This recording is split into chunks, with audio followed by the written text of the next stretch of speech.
do I feel like I linger? Linger between the words to say the words to remember. Now we're here to take control over your body and over your soul. We're gonna take back everything and lose it all. Lose it all. We lose it all. Feel it in your arms, feel it in your legs, feel it on your fingertips and feel it in your head. Just let your body go, just let your body go, just let your body go and move to the rhythm.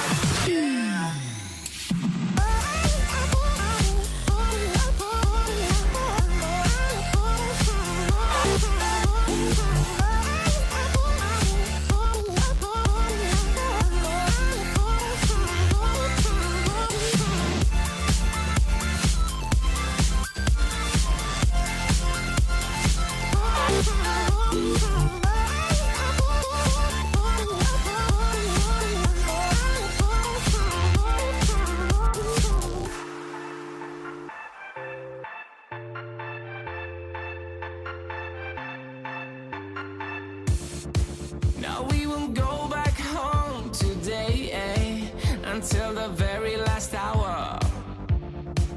We still got few more days to slay, It's gonna get so much louder.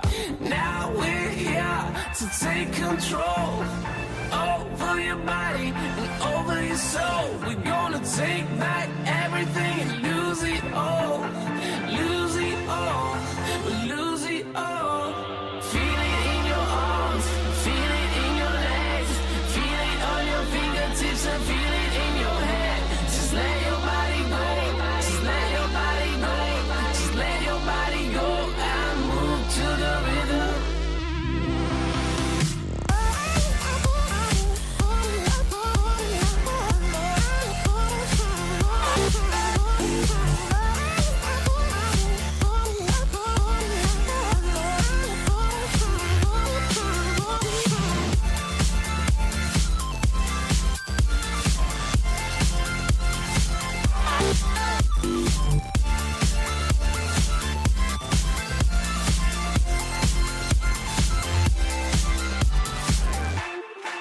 I wonder what went wrong today, Why do I feel like I linger?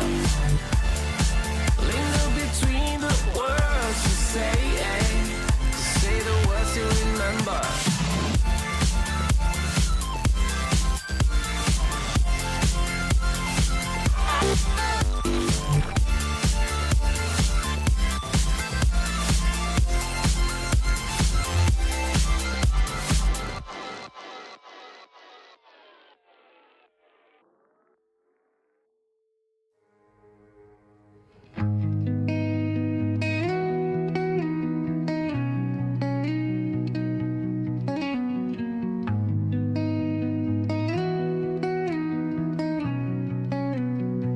So there is this boy, maybe it was his smile, or maybe it was his voice. To be honest, I don't know what, but I felt pretty hard. Never thought I would fall for someone again. I wasn't looking for love, but then I met him. Talking to him makes my day. He is my favorite notification. It's like I want him to know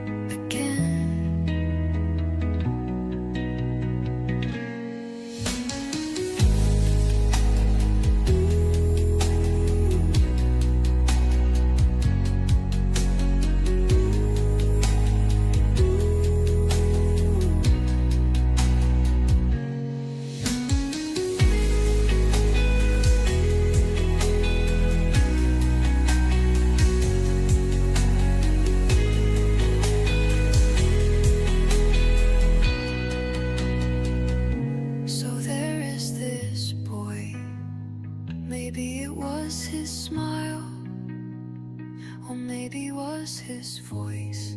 To be honest, I don't know what, but I fell pretty hard. Never thought I would fall for someone again. I wasn't looking for love, but then I met him.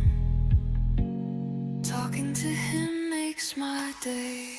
He is my favorite notification. It's like I want him to know, but I can't tell him. I'm trying to keep my distance because I can't have him. I never wanted to get attached to anyone, but here I am again.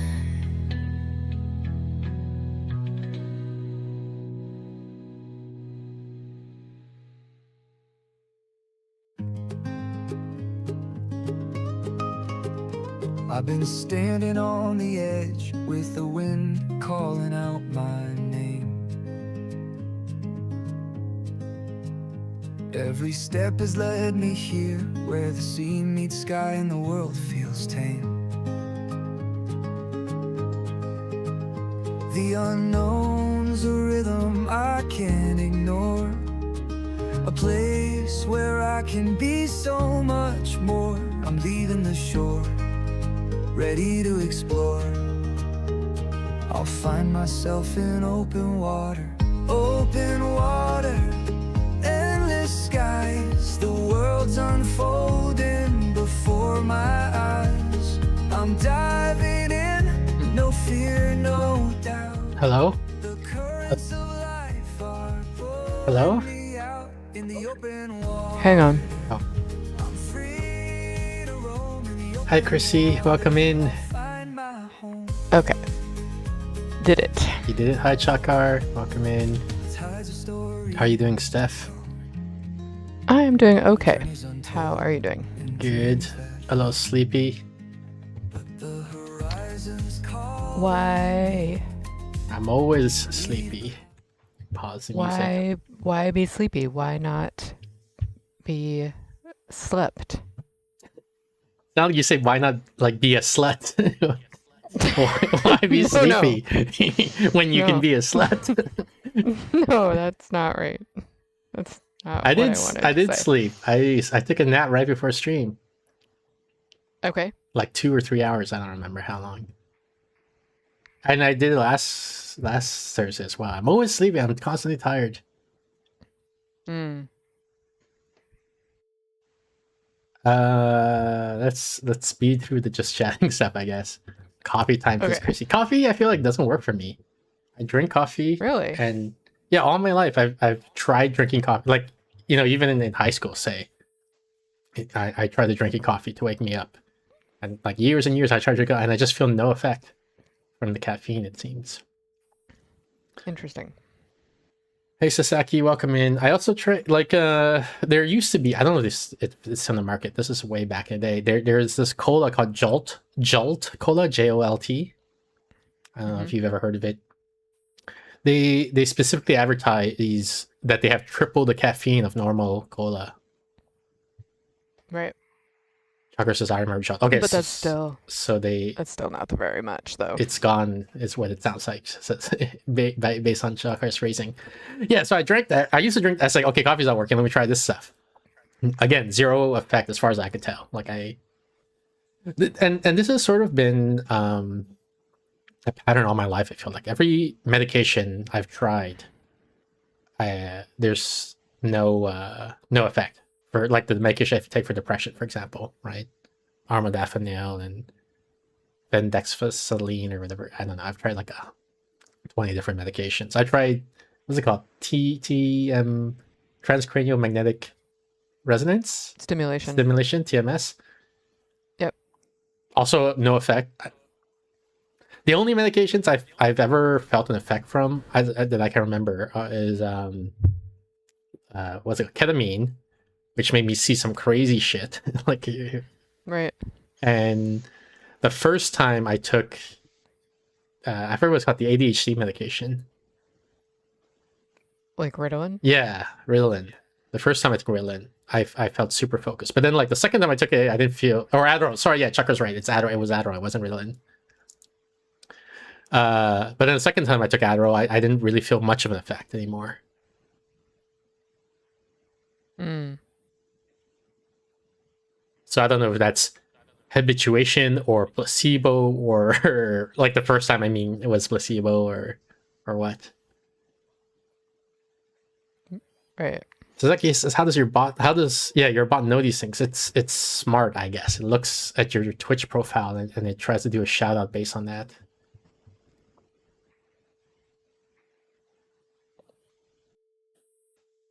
Oh, the other one Very cool. was lithium, but again, it might be placebo, or in this case, nocebo, right? Because I had that huge headache and I went to the emergency room for lithium poisoning, supposedly. Right. Because when I was given the lithium, they said if you get a headache, go to the emergency room. And I got a really bad headache. I was like throwing up constantly. So I was like, okay, I guess I better go to the emergency room then. And then they did my blood levels. And they say, yeah, you have normal amounts of lithium in your blood. You're normal. There's nothing wrong with you. And I'm like, okay.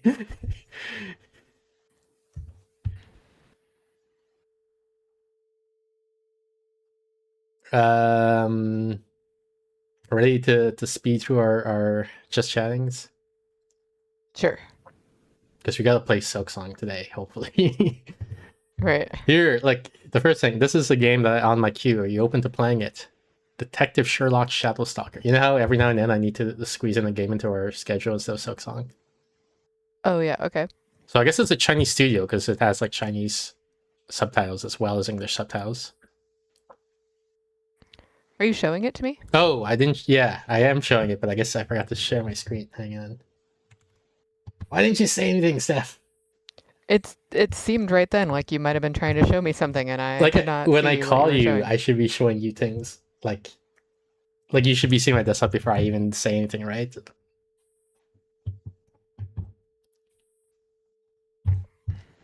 This whole medication dialogue, for example.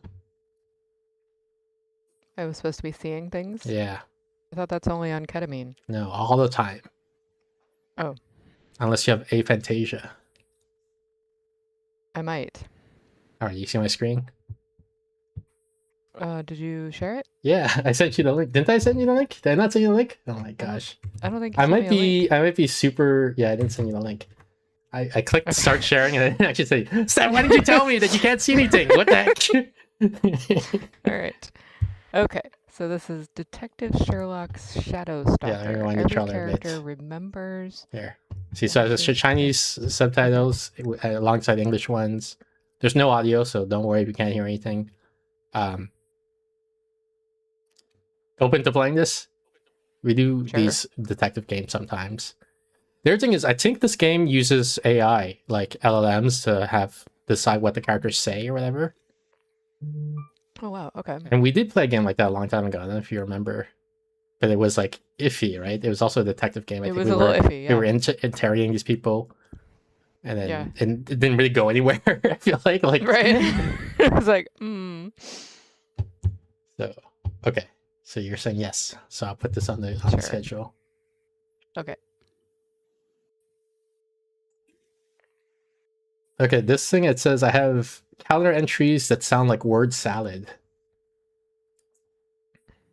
Here's the item I put for the just talking. I have calendar entries that sound like word salad, such as check on Claude on proactive mammon. Yeah. Like when so on my phone, like it's an alert that pops up, right? Because it's on my calendar. Right. And so the notes here, which may be red here, but you and I we talked in the past about how with AI developing software hyper specific to the individual user so that everybody gets a different user interface. Mm-hmm. And now I'm wondering, like, what if we develop hyper specific language by talking to these AIs and then developing these terms. Specific AI. Idiolex, yeah, exactly. I saw a video of a guy doing a AI job interview. Yep. Where it had like an avatar asking him questions, Mm-hmm. and he was just answering with complete gibberish. Yep. And the AI would just sort of like repeat it back to him. Okay. So it would be like, what kind of compensation are you looking for? And the guy would say like, well, 2 bags of lint in the raccoon protocol. And it would just be like, it sounds like you're looking for the raccoon protocol along with 2 or more bags of lint. What? It's just, Are you familiar with Eliza? That's what it reminds me of. yeah. Eliza Eliza chatbot. is a very primitive chatbot. I think from the 1980s, maybe, to give an idea of how primitive. And the way it worked was just these grammar manipulations. Like it would, Mm-hmm. you would say something and it would say it back to you as a question. It's you can also, Right. I think you see it in Metal Gear Solid sometimes, which is a video game, right? Where the person says like the Patriots are going to attack, and then your character says the Patriots, and then like and then the Right. character elaborates, yeah, the Patriots are coming, and they've got the Metal Gear, and then your guy says Metal Gear, and then Yeah. so that's basically what Eliza was doing to get Yeah. you to keep talking. Basically. And your therapist is trained to do a little of that, Yeah. but not exclusively. All right. But yeah, I guess there's nothing more to say about that on the idiot. Yeah, What if each good. individual gets a Good. specific idiolect from talking Yeah. to AI? I guess this is related. I'll open this. I sent you this pic. This is a screenshot of the playlist tab from my MP3 player, which you and we talked Right. about last time. And I was And saying, you are showing me that you have some things that aren't threes. yeah, but I also want to show you the unique features, right? I have here Pomodoro timer for 25 minutes, Pomodoro for 5 minutes. So you click on 25 and it puts 25 minutes of songs, for example. And then here it tells you like there's 4 songs played, 2 songs queued, and then like it will stop. Like the playlist will end approximately at this time. Like this is how much music is left. 8 minutes, 39 seconds. And so I use this is a lot for like like I have to go. I have maybe an appointment or something. I have to go do something at a certain time. So I queue up music up until that time, and then when I know when the music stops, I have to stop what I'm doing and then do the other thing. That makes sense. Yeah.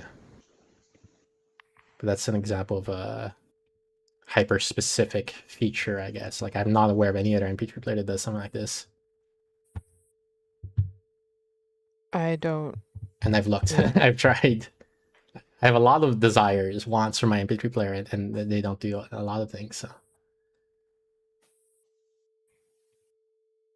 traditional academia cannot handle AI research. That's the next heading I got. Okay. Some author says in her blog that a typical biology paper takes like 6 years to go from submission to publication.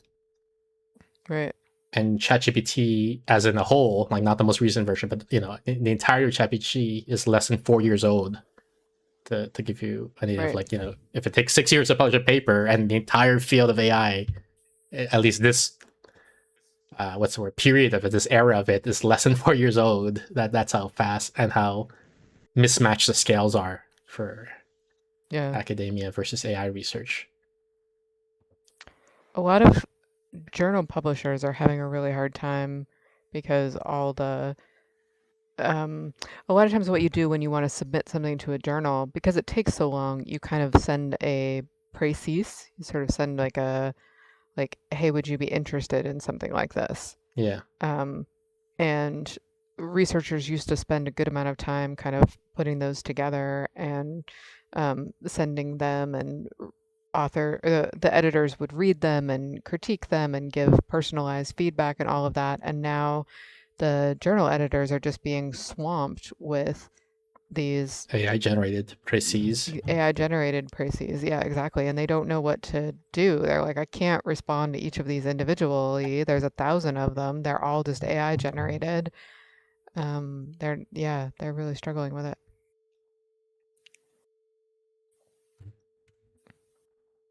This is related. I'm going to combine this new topic with the one we just said. Okay. Computational social scientist Duncan Watts noted in his 2019 speech, "For 20 years, I thought my job was as a basic scientist, publish papers and throw them over the wall for someone else to apply. That should be to read, I guess. I now realize that there's no one on the other side of the wall, just a huge pile of papers that we've all thrown over." Yeah. And this 2019, ChatGPT first came out in 2022, so this predates that. I think he really does mean apply rather than read. I think he means like I'm creating these research findings and then somebody else is going to apply this basic research for the good of mankind, right? Like I'm going to discover, I don't know, what makes people prejudiced, and somebody else is going to then implement policy based on what I found. But nobody is. Nobody's even reading what you wrote because there's too much to read already. I don't even know what will happen once all of our research is done by AI. Like, Yeah. and Well, then all of your reading is done by it. the other thing, like I think the author I mentioned from the earlier topic was also saying that the the the the academics that they talk to, the researchers, they say they don't read other people's paper. There's no time because they have to They publish. don't have any time. Exactly. Exactly. Yeah. They get paid to And there's publish. They don't so get paid to much to read. read. Yeah, Yeah. yeah. Yeah. So everybody's It's crazy. throwing And the people papers who over the work, wall, and nobody's on the other side reading it. yep, And then, nobody's reading them. Right. And nobody's even, I mean, I think we used to do a little bit of a better job, like saying, like, having a debate about them, being like, oh, is that a quality paper? Is this replicable? Could I also find that? What could I do with it? And none of that is happening anymore. So a lot of the stuff that's getting published is also just garbage. so I was thinking, wonder maybe LLMs can solve this, Yeah, I don't know. because LLMs tirelessly read everything, right? They like that's literally they want training data. They just want people's writing. Right. They can review our papers and tell us if our contributions are not novel, if they already exist in literature somewhere, if it contradicts something in the literature somewhere. They can give us a very But then who's focused. going to read that? Well, I mean, like I'm hoping, like you say, you as an academic, you're like, I want to publish this paper, right? And you give it to LLM, and then it says, oh yeah, somebody's already done this, by the way, right? Like 20 years ago, or somebody's done this and they found the opposite result 20 years ago, or whatever. What would be the incentive to? Well, the incentive is for the lazy journal editors. I say lazy in quotes, right? And they're right, because they're getting these and they don't want to read all of these submissions, right? So you can think of it, I guess, as a gatekeeper in a sense, right? You have to convince the LLM that you have a novel contribution. Then it goes to the editor, who then says, "Okay, now let me see if it's worth. I'll consider putting it into the journal." Yeah. I think part of the other thing that, because people have suggested that, one of the journal editors I was reading about is a guy named Paul Bloom, who's a psychologist. And he does kind of biological evolutionary kind of psychology. And people were saying, like, well, just use LLMs to vet what's being sent to you. Yeah. LLMs are writing it, like, just use it to vet it. And the thing is, he is a journal editor, but that's not his main job. He does it for prestige or pride, or to pad his resume, or to give back to his community or something like that. And what he doesn't want to do is not have the connections with his author. Like, it becomes like a email chore situation. Rather, like before, he used to get to hear what people were doing and have conversations with authors and shepherd ideas into print, and it felt meaningful to him. And he says, when I have to just use LLMs to reply back, and I'm not even necessarily reading it, and there's hundreds of, there's tons of this slop, and my job is now kind of wading through it. He doesn't want to do it. So I'm not sure how you get around that problem. Right, but like to me, it's unclear. There's a distinction between what the guy is criticizing. I guess like one is he criticizing the situation, or is he criticizing the proposed solution? Right, like because if he's criticizing the situation, it's like, yeah, I agree, it sucks. Like that's it's like if there's corporations are polluting or whatever, that sucks, right? Right. In terms of criticizing the solution, I'm thinking, well, what's your alternative? What's better, like than having an LLM predate the submissions to you? Because you can still, read, like insofar that you have the time, it like now it's again it's you are the bottleneck now, right? Insofar as you have that, you can still shepherd and talk to the human behind the paper and so on as much as you want. It's just like there's this when going back to criticizing the situation, you just have this mountain of slop, like they said, that they have to get through. So you're using the LM to reduce it to a manageable size, and then you relate or interact with the humans as much as you're capable of with what gets vetted. Like as opposed to what? As opposed to you quit the job and then you don't interact with humans at all. And that's what I mean by criticizing the solution versus criticizing the situation. I think yes, that would be the alternative. Is that like I think editors are going to be less likely to want to be editors. Yeah, which is fine. Like in not fine in the sense like this is a good outcome. It's what again, this is a criticizing the solution versus criticizing the situation. The job has changed because of, I guess, the the input, the supply and demand situation. Right. And so maybe fewer people are going to want to do it, and but like at an individual level, like if you don't want to do it, we shouldn't force you to do something you don't want to do. We might have a supply and demand situation where we increase pay, for example, to try to retain some people, but I think I think this is a reality in the sense that like you can't stop people from publishing slop, right? Like there's no like I'm trying to not get into the trap of having utopian wishful thinking solutions, right? Like I'm thinking, here's the situation we're in now. What can we do about it? It's interesting. I'm not usually where our positions are reversed. Usually I'm trying to solve a problem and you're trying to more just explore the problem. And here it's different. I'm trying to just say like, oh, it's interesting to me that now what's going to happen when humans don't even want to be involved with this process at all, and you're trying to like solve the problem. I also think it's interesting, but I mean, like, except it's also there. I don't have much more to say on that topic, right? Like, if you have more to Sure. say, I'm interested in hearing it. So I am interested in that sense. But No, I hadn't really thought about that the impact is not just it's just another impact that I was thinking about recently. That's it. yeah. That's all I have. Okay, next topic. We really are speed running through these. Something I don't like in media is the header here. I'll let you read the quote, I guess. This is something that someone wrote. Something I don't like in media. Oops. Obviously, academics are rewarded for our output, and in the competitive marketplace, we'd like to reach 100 times that output and crush our competition. But if everyone 100x's our output, the whole project becomes absurd. We'll become deranged, suffering from AI psychosis at the institutional level. Perhaps we will one day achieve full artificial social science S, at which point AI will be doing all of the research production, evidence synthesis, and knowledge application. But we're definitely not there yet. In the meantime, I'm worried that focusing only on research output means incorporating AI into social science in a half-assed way. Yeah.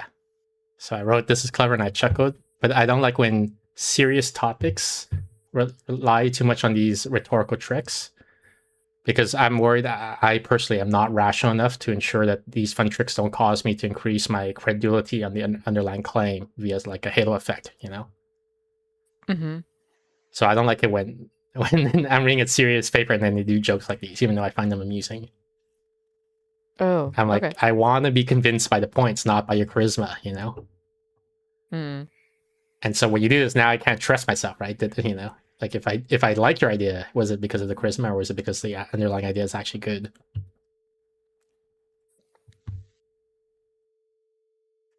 Any opinions? Any empathy? Have you had experiences like this in the past? I think that the research suggests that we are convinced by a combination of credibility and charisma. So it seems like a complaint that is idealistic. Like, Yeah, it's one of those. I feel like there's degrees to which you can lean into each, though, right? And so sure. this is idealistic of me in the sense that, like, I want to be the boss and set the norms for everyone. I'm saying I want the norm to be don't do this sort of thing, so that we lean more into the factual claims or the strength of the arguments. And like, Sure. if people accidentally are more charismatic in their writing, sometimes, sure, that's going to have some effect.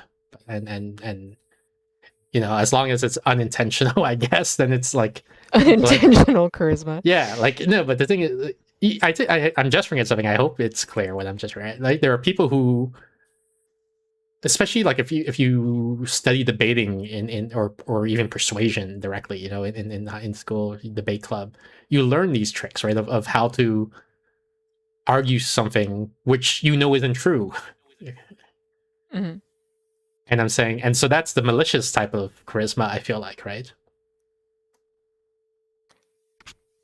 Okay. And that's bad from an epistemic point of view. Like, it's like polluting, right? A corporation polluting. It's bad for their society to argue for something which isn't true. I claim. I know.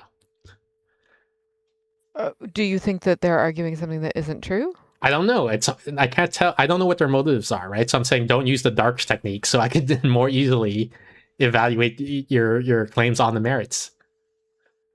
I sometimes find that it helps me contain more information in my working memory if you make it memorable in some way. Yeah, so there's two different purposes, right? And one is like you're debating something. Like, AI is bad in social science. Let's say that this guy is I don't know if that's his exact thesis, but let's say. So here you're trying to convince me of something. That's where I say, okay, don't use any rhetorical tricks, right? It should be the social norm if I were in charge. It would be ideal in a utopian society. In a different situation where you're saying, like, I'm a student, and I'm reading a textbook, and I will learn something, I will memorize it, then it's just like, okay, use mnemonics and other tricks like that to retain things. And the mnemonic, it can be, humor could be the trick. So the difference between, like, teaching versus persuading, right? I suppose, yeah. I'm convinced. Well, it's funny because this time I think you're, again, like, I just think that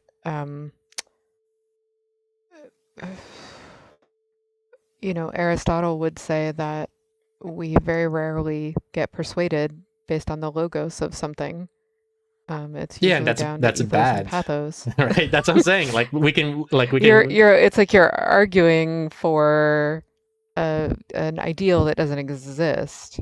Yeah, but I guess where I am at You just now want is it to. Yeah, no. So you're right, but what I think my goal, I guess, is checking for shared values, right? I'm saying I have this feeling of what I want, and I want to say, is this even something other people want? Like, if I'm the only weirdo who wants this, I say, okay, fine, I guess I'll accept that I'm idiosyncratic in this way. But if people are like, oh yeah, I agree that, in an ideal society we should be persuaded by logic and so on, then we can move on to the next step of, like, okay, so now that we agree on the goal, what are solutions we can look at to accomplish this? But I don't even know if we agree on the goal yet, right? That's why I'm discussing this part. I don't necessarily have a problem with humor or playfulness as a cheap rhetorical device. I'm much more bothered by, like, non-falsifiability or appeal to lived experience or blatant appeals to emotion or status or things like that. Like, humor doesn't particularly bother me as a device. I feel like the one of the things with this is that at least, like, there's different social circles issue going on too, right? But, like, Sure. I think in the so-called intellectual social circle, we recognize and already admonish appeal to emotion and all these other fallacies that you mentioned, right? All these other techniques. And I'm saying, I guess And you maybe would also this one like is to ban this one? yeah, this one's underserved or under recognized, right? I'm saying here's something that people, intellectuals, don't seem to notice, which I also think is problematic. I feel like it just comes up less. Like most intellectuals are just not very funny. Sure. So Maybe like you maybe don't have may- to police it very often. well, okay, so here's the other thing. My mom, this is way a long time ago, but she used to try to get me interested, I guess, in politics by sending me these editorials, I guess, people arguing, Hmm. like this party's good, this party's bad, or whatever. Oh, we got a wife who Yeah. redeem here. And I found the writing style extremely obnoxious to get through because it was full of things like these little Yeah. side snip punches, joke insults, which like it feels good to to get a good insult in, but it didn't convey any like argument, I guess, right? Right. Sasaki, so many people streaming. I want to watch everyone. I'm sorry, Sasaki. You know what? Use an LLM to categorize the streams for you, and then prioritize and gate which stream to watch. There you go. That's the solution. And so I guess I see that as an extension of what I'm talking about, right? Or an example of what I'm talking about of creating this norm of like of the tech. Like she liked it. She says she likes because it's fun. It's amusing, right? And I agree, it's fun, and that's why it's so insidious, I guess, right? Like even I, who criticized this, I found the half-ass thing. It was a funny joke. It was good, very clever, right? But don't do it because it's bad, like for the epistemic of society. And I mean, and I guess that's one reason why I think it's like underserved or understudied or whatever, and people intellectuals should pay more attention and be more wary of it and so on. Yeah. I'm not sure. I feel like I would need it to be more carefully delineated. The type of zingers that you're talking about in like political rhetoric, Yeah, I can agree with you, are I rarely find them funny or fun. Um, but I feel like that's a different type of humor, and is more problematic because like the argument is completely lost because it's not argument, it's signaling. sure. Here, I'm not certain that it's just signaling. I can see an argument that you might say like, well, half-assed, like we're losing the point of the argument in order to make a funny joke. So it's marginal here, but like I don't know that I necessarily need to ban all funny jokes, even if I were to agree with you that this one kind of reduces the quality of the argument. Sasaki, But I do agree with you that when it's signaling rather than argument, that's not cool. Sasaki says, Steph, you have such a nice voice. Oh, thank you. Thank you. That's very kind. The thing is, you say you said you don't find them funny. I guess the political singers. I do sometimes find them funny, and the problem, I like everyone, I guess, I'm very susceptible to the halo effect. And so, like if I say it out loud, it's obviously absurd, but as long as it's like subconscious, as long as it's subtextual, you say, oh, it's funny, therefore it's true, right? Right. And Right. that's very dangerous the thought pattern to have. And like I think a good example of that is like what Jon Stewart does, right, on the Daily Show. Like he's constantly saying really funny things, really funny criticisms against conservatives, I guess. And like, so now is my worldview of conservatives correct anymore, right? Or has it been completely distorted because of Jon Stewart? That's a reasonable argument. I think what is different for me there is that I'm not convinced that he's engaging in scholarship or even good faith efforts to explore an issue. I think he's mostly interested in signaling. Yeah. So I do think like because he's, I guess, an entertainer and a comedian in some sense, these rules and we're not. But the problem here is also we're sort of drifting into the solution part, right? And I'm saying, well, I'm not sure Right. yet about the solution. I'm saying, what are the values? Let's check if the values align first, right? Before we talk about solutions. Because also you mentioned, like, I'm not sure we should ban all jokes or something like that. And like, I feel like that's a bit of a straw man, right? Because we don't ban all rhetorical tricks, even though we disapprove of them. So that's like holding, my complaint to a higher standard. So what are you? Okay, so what are you suggesting? I'm just checking if we. I don't have a suggestion yet. I don't have a solution. I'm just checking if our values are aligned. Do we agree that this is a bad thing? And then we might say, yes, it's a bad thing, but we'll allow it because freedom of speech. We think freedom of speech is more important than trying to correct this. Things like that, right? But I just want to first check the values. Well, I don't know. Like, so tell me if I'm quote unquote not checking the values here. I'm thinking of like Richard Feynman. Right? Okay. He does a lot of, he uses humor to make his points. Yes. Is that? Yeah. So would you say that should be disallowed?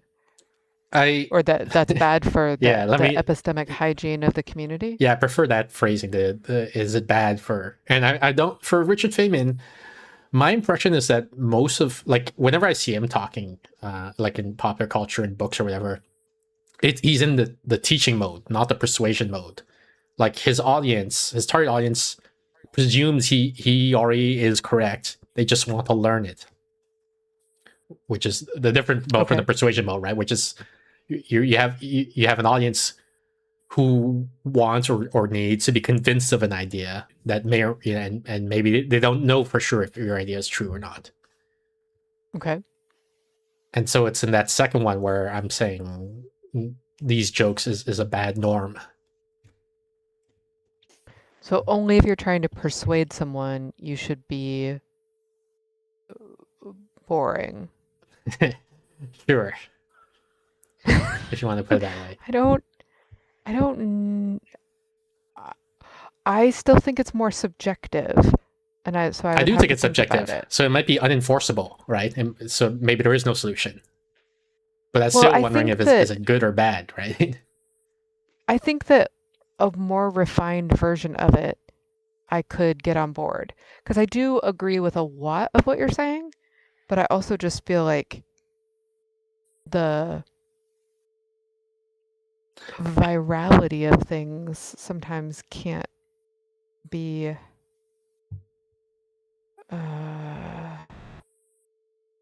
like some things just are. Yeah, I don't know. It's interesting because like you need an audience to even get people to engage with you, and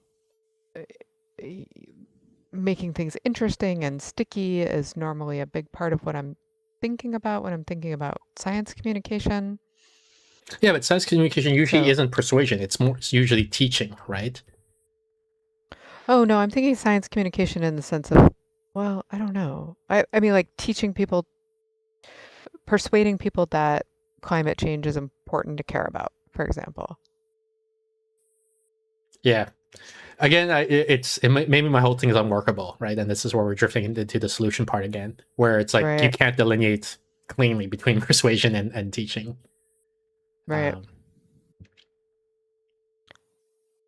I get what you're saying. I'm just not.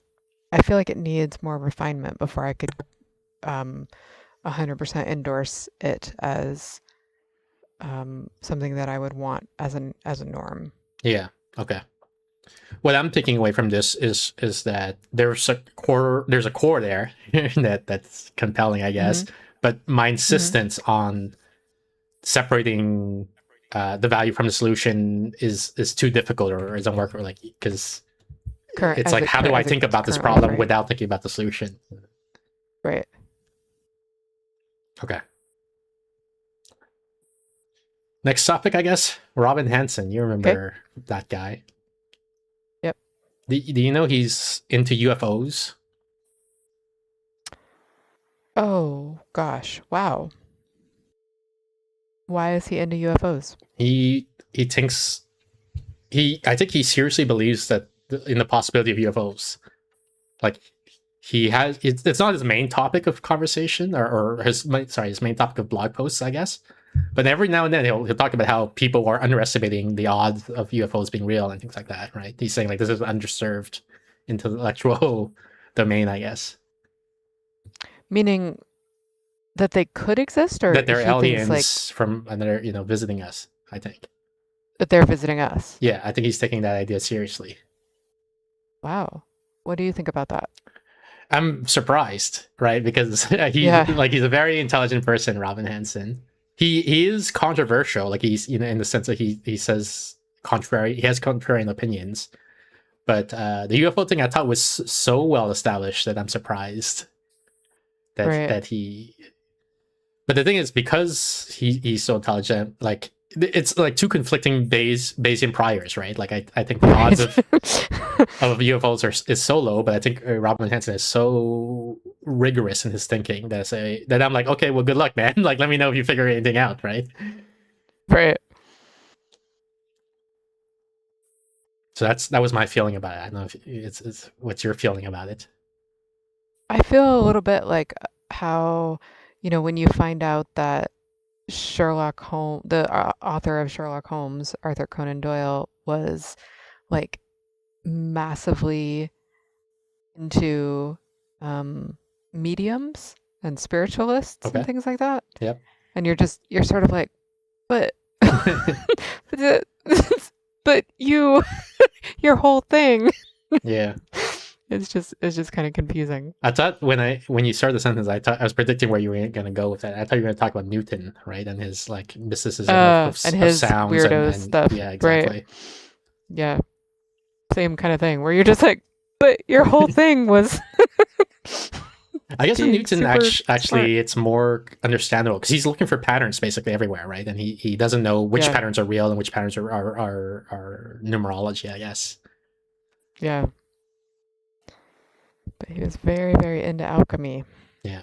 Well, for which maybe it was real especially at that time. I don't know if I have a good impression of what that era was like, but it seems plausible to me that it was an open scientific question maybe at the time, right? That Yeah, but I think towards the end, like a lot of scientists, like he was doing a lot of special pleading. Yeah, that's very plausible. Anyway, so the reason I bring up this Robin Hansen thing, now that we've got our opinions that way, is Robin Hansen, I just found out he's on the White House UFO Advisory Committee. Oh. So apparently there's a White House UFO Advisory Committee, first of all. Like it's taken seriously enough that there's government funding on it, and Caltech or Stanford professors are involved and things like that, and Robin Hansen is involved. So I'm like, so this is more serious than I thought. It's not just like this. This is not just him Random alone, hobby. right? In a fringe, Right. He's like with there's a think tank or whatever, right? Just thinking about this stuff. Yeah. Yeah. My friend, who you've met my friend Kirsten, and she's a medical doctor somewhere in the United States, and she is recently really started to try to get me interested in UFOs. There's like some documentaries and stuff that she keeps trying to get me to watch. Okay. I'm like, I'm not. I can't. You're a doctor. What's happening? Yeah, so I feel like let's do a little diagram here, right? You have this spectrum of belief or credulity. I don't know what the right word is here. Yeah. So this is like, yes, it's true, and this is no, it's not, right? And I feel like most Yeah. people are here, right? And maybe Right. to be fair to Hansen, maybe he's here. He's like, 50-50. I don't know what his real views Sure. are. And I think I'm like here, right? Because I'm persuaded by Hansen. I'm like, I don't think it's likely, but I'm not saying it's completely ridiculous the way like a layperson would say it. Because I say, well, there's some really intelligent people who take it seriously, so Yeah. maybe. But I also lean towards no here, right? It's Yeah.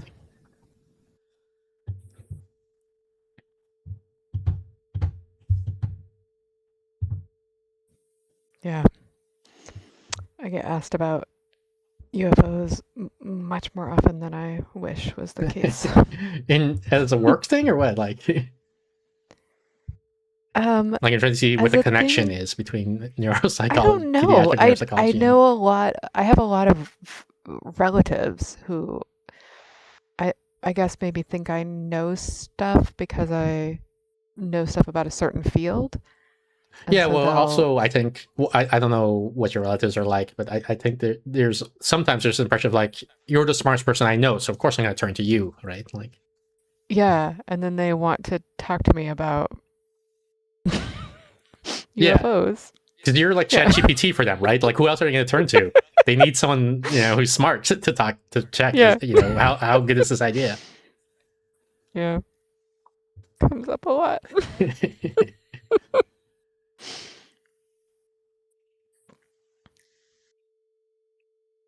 Okay, I got the next thing. I have a whole bunch of like there's this long YouTube videos, but I got a whole bunch of clips, I guess, of it.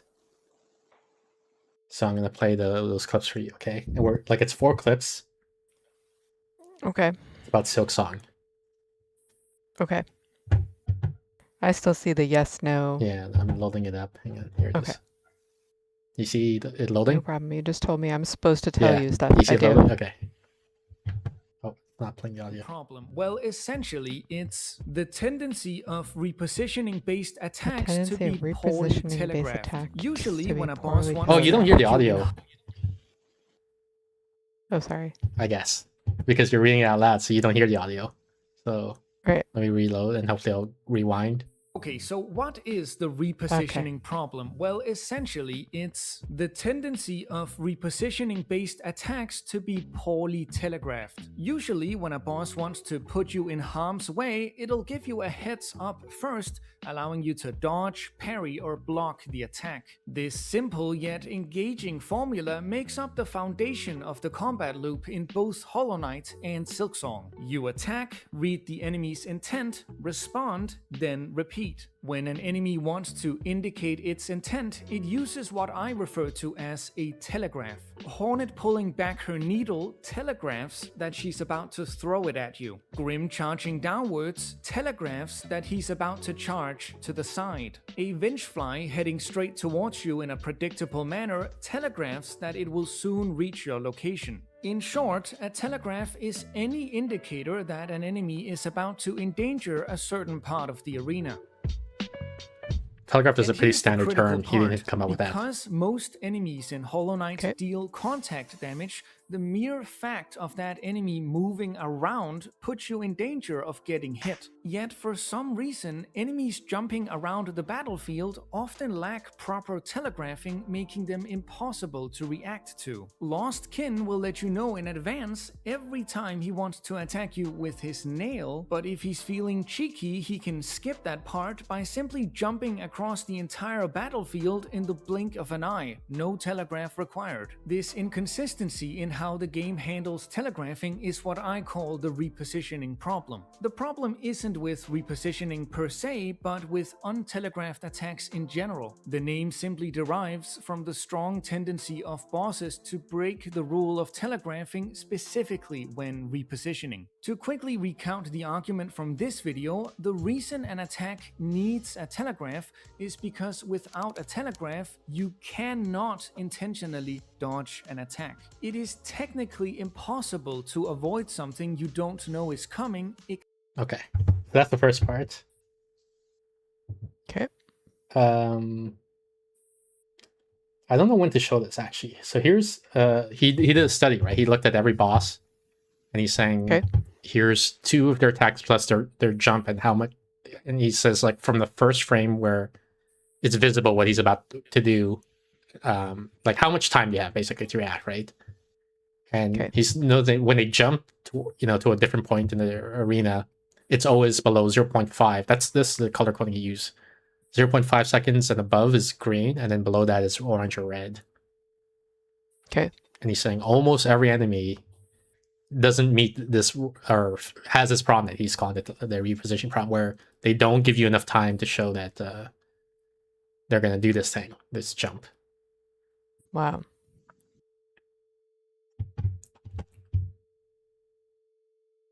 Here's the next clip. But perhaps more importantly, Lost Kin can target any part of the arena to land on, and that gives him a massive edge over bosses like Lace, who will always jump in a triangle shape. While noticing that Lace is about to jump is enough to tell you all you need to know about where she's going, noticing the same about Lost Kin is only half the battle. You still have to contend with the randomness that goes into deciding where he lands. And raw telegraph durations aside, I do think this massive variety in which spot the boss will target for its landing location has been significantly reduced in Silksong. As far as Next clip. right. I think I should address one aspect of their fight that a lot of Silksong boss fights share that has drawn criticism. Basically, Second Sentinel can dash forward into the player suddenly, with practically no time to react. This type of movement is shared by bosses like Carmelita and Crust King Khan. Since these games have contact damage, moves like this are essentially untelegraphed attacks. So how is that fair? Well, look. And then the last clip is this one. Problem. Untelegraphed dodging. See, at its core, bosses moving around without a tell is a problem because it leads to the player getting punished at random without a chance to react. One way to get punished is by taking damage. Another way is by losing out on damage because an enemy keeps dashing out of the way every time you try to hit it. I can hardly remember a single enemy from the first game who was programmed to backdash at random. In Silksong, they're all over the place. While this is admittedly not as egregious. So yeah, so those are 4 clips. I found this very interesting because it's an idea that I hadn't seen exposed anywhere else yet. And it's very, I feel like it's very similar to my earlier criticisms of Silksong, right? When I say, when I fight like this, like especially when it shows this guy, right, where you jump and swing at the guy. Let me lower the volume a bit to here, like, right? He's gonna jump and swing at this guy, or here, right? Yeah. And then the guy backs out away. And I was saying, like, this is like a real fight, right? Where the guy's reacting to me and dodging things. Yeah. And I'm saying in Hollow Knight they never do that. Like, and this guy seems to be observing the same thing, right? Where he said, I can't think of a single enemy in Hollow Knight that does this. But wasn't the video saying that this is massively reduced in Silksong? What did he say? He said the randomness of the jump position. Oh, okay. So he's saying which clip was it? When a boss jumps in Hollow Knight, yeah, I think this is a clip. Like when this guy jumps, it picks a random X coordinate, I think, to land on, and it just jumps there. Any part of Yeah, like, and it's just luck if he lands on you. Okay. And then he compares that to Lace in Silksong, where he says that when she jumps, she does a formulaic, like she always does a 45-degree angle downwards dash, say.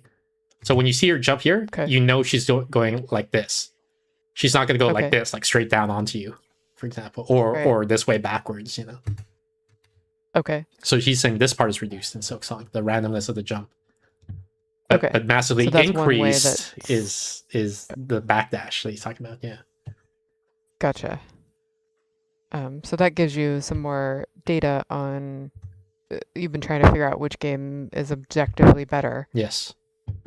and now you have this argument. Yes. I have found it harder to, while watching, harder to predict what's going to happen in the fights. Yep. To the extent I've almost a little bit given up when watching the ones in Silksong. All right. Where as I felt like in Hollow Knight, I paid more attention because I feel like I had I could mentally model it better. And I'm guessing it must be I'm mentally modeling the tells. Yeah. I'm not great at mentally modeling video games in general, right? Because I don't play a lot. Right. So it didn't really strike me as that odd that I was having trouble with it. But I wonder if it's hard to know, right? Yeah, it is hard to know. Given my amateur status. Because I mean, for me, the analogy I think is with poems and things like that, right? Where I don't read a lot of Right. poems, or So yeah. fictional writing like novels, right? Most of Right. the books I So read are is this a nonfiction. good one? I Yeah, don't know. so when people are like Yeah. like LLM writing is terrible, I'm like, well, I don't know, seems Yeah. about the same to me, right? Right. Because Seems, yeah. yeah. Um, yeah, so the guy proposes the solutions, but I don't know if I agree with his solutions. Like they don't they don't seem that great to me, but I do agree. Like I do think he's captured the problem pretty well. Like, establishing some new observations, new language that I had not noticed. Yeah.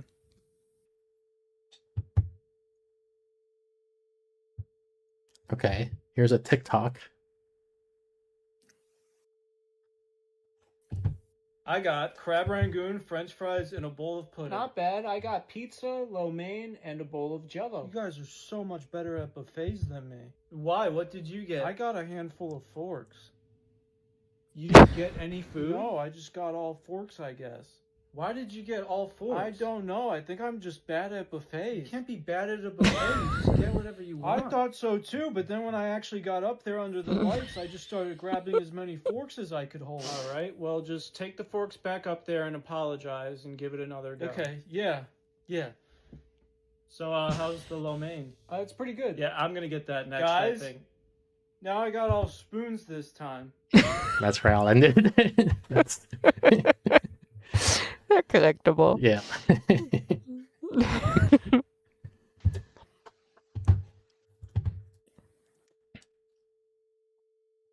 All right, we're gonna switch to the game, I guess. I'll do one last comment, which is I'm tracking my spending on AI, and I think I'm well over $100 this month on AI stuff. Running AI Crazy. things.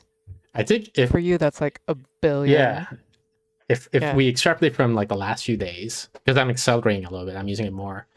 Like if the last few days were typical, then it would be about $300 a month. I think it's like $10 a day is what I'm spending. Good lord. But I think I'm going to I calm didn't down even a know bit. you knew numbers that high. Monetary ones. All right, let's finally play Silksong for the first time in 10 years. All right, I'm going to step away from the keyboard Wow. for a minute while you set up, and then I will be back. I'm out. You didn't tell me we'd have to play the game this time. Yeah. No, I'll be right back.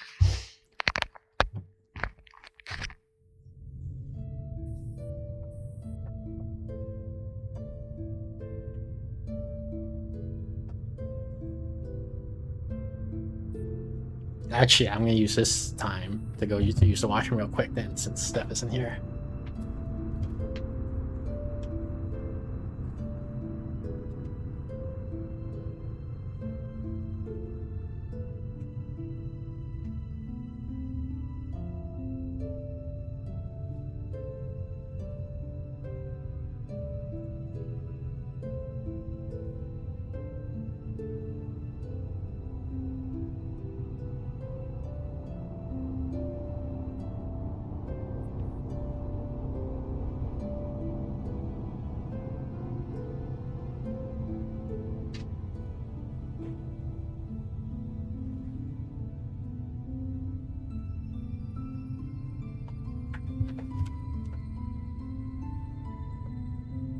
I'm back. Are you back, Seth? Her Discord thing is lining up, but I don't know if she's back. It might just be my voice echoing back into her mic and then lighting up the Discord profile.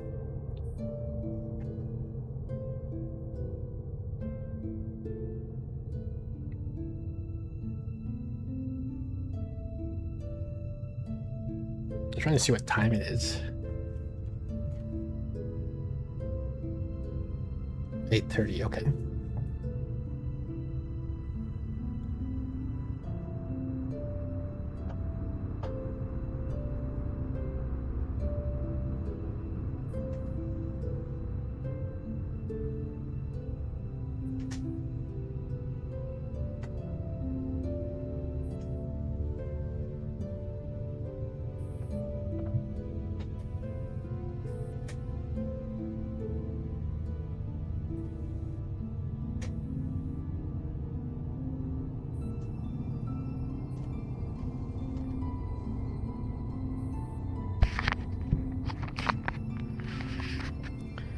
It does not look like we're playing. Yeah, I'm waiting for you. Oh, alright, I'm here. I went on a hike that was accidentally too long before I got here this evening, and so I am tired and hungry.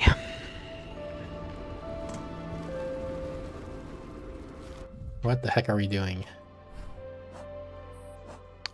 We are... I got the impression, I think, We wrote ourselves a note, for God's sake. did we? I don't remember writing us a note. Yeah. What does this Yeah, it note was say? something like, look around. Look around. Yeah. I told Do you that's stuff. gonna be the most useless note. But like, usually if that were the case, I would end at a bench near where I need to look around. But I'm looking here and I don't see anything. Like, this just is the merchant, I think. So, We totally went to Blasted Steps for a reason. yeah, but did we finish that reason? I feel like no, but I can't remember. Because I'm looking at the map here and I don't see any, like there's this, but I think this is a scripted you can't go here type of thing. Right. There's this. I guess we can check this out. This is a marker here. Man. But yeah, I was gonna say, I think my impression was that Doll Empress was trying to tell us, but was also reluctant to say, because I think she and I have a different idea of what spoilers are, I guess, or what sort of Right. backseat. She's saying like go to the main quest thing, I think, but she doesn't want to actually say that. Oh yeah, I agree with you. I think she was saying go to the main quest. Is it here? Yeah. So let's go check out whatever this red dot is. And then if it's nothing, we'll go to the main quest. We'll do what she said to do. Thanks. I didn't see those spikes.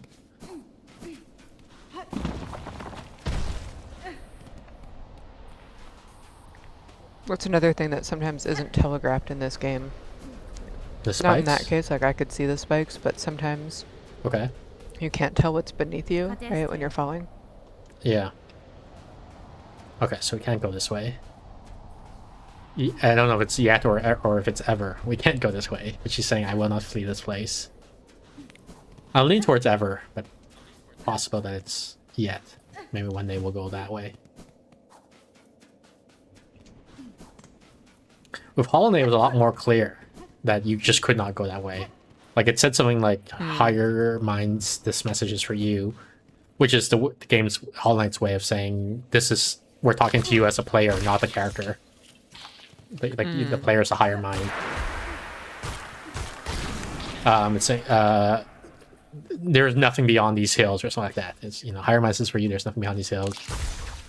So I'm like, oh, so there's nothing there, so don't go there.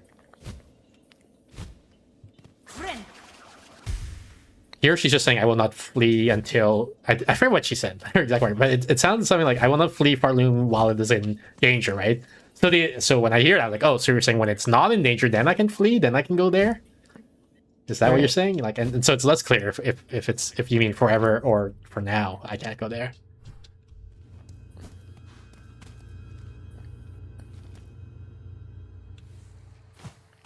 Help me practice, Steph. How do I communicate to doll what is or isn't a spoiler?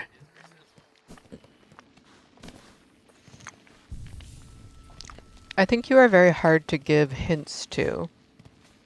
And I Okay. think the more examples you can give of hints that would be helpful to you is helpful What is this for the path? person trying to help you. This is money? It is money. Wait, does that mean they're all dead or something? Why is there money just lying on the ground here and a cloak? No, they're not dead. Here they are. Okay. Oh, back from the depths with nary a scratch. Is it as you feared? It is, and worse. Your snare has sunk the monarch deep, deeper than I can safely descend. To cut Farnham free, I must plunge below the surface of that lake of liquid nothing. No shell survives submersion in that void, old one. Not even yours. Did she call me old one? Not without aid, certainly. Though aid may exist. A flower that resists the dark. Do you know of it? I've never heard of this flower. How does she know about this flower? The Everbloom? We've heard the tale, but had thought it a myth. If ever it sprouted in our lands, we would surely have known. I would not seek it in these lands. I need its full power, and it is too fragile to sustain here for long. I would seek it in my memory. You would seek it in your memory? What the heck does that mean?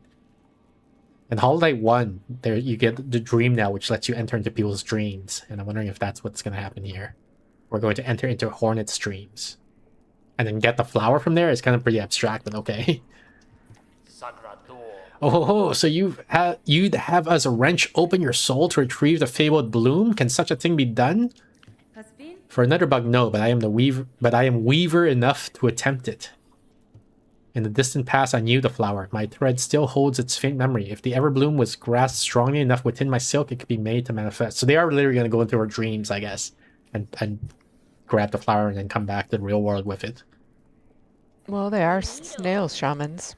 Ah, so you're asking another spell of us to reveal the flower clear, but to illuminate one of your kind's old memories so acutely. This is no easy thing, even for us. I was gonna be like, how the hell do you know that there's snail shamans? I realized it says it in the bottom right corner.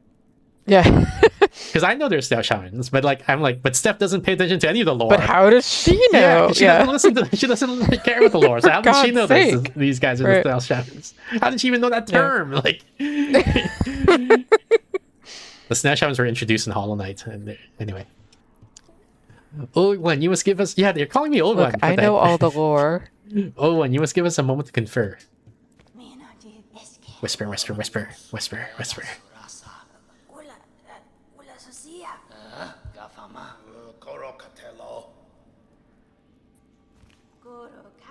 We could do it. The spell can be cast with enough power, enormous power, equal maybe to that monarch.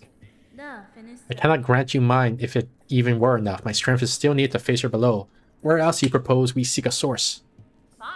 From Farloom, ho ho ho. Remember, ours is a kingdom of wishes granted. You've never told me that before, so what do you mean remember? It's in your memory somewhere. Farloom was not born of that monarch, old one. I don't like how they keep calling me old one. I'm not that much older than you guys, okay? Power. You're very, very old. It's like, oh yeah, what's the first digit of your birth year? It's like, oh god, sweating. Oops. Power existed in these lands even before she bound them beneath her.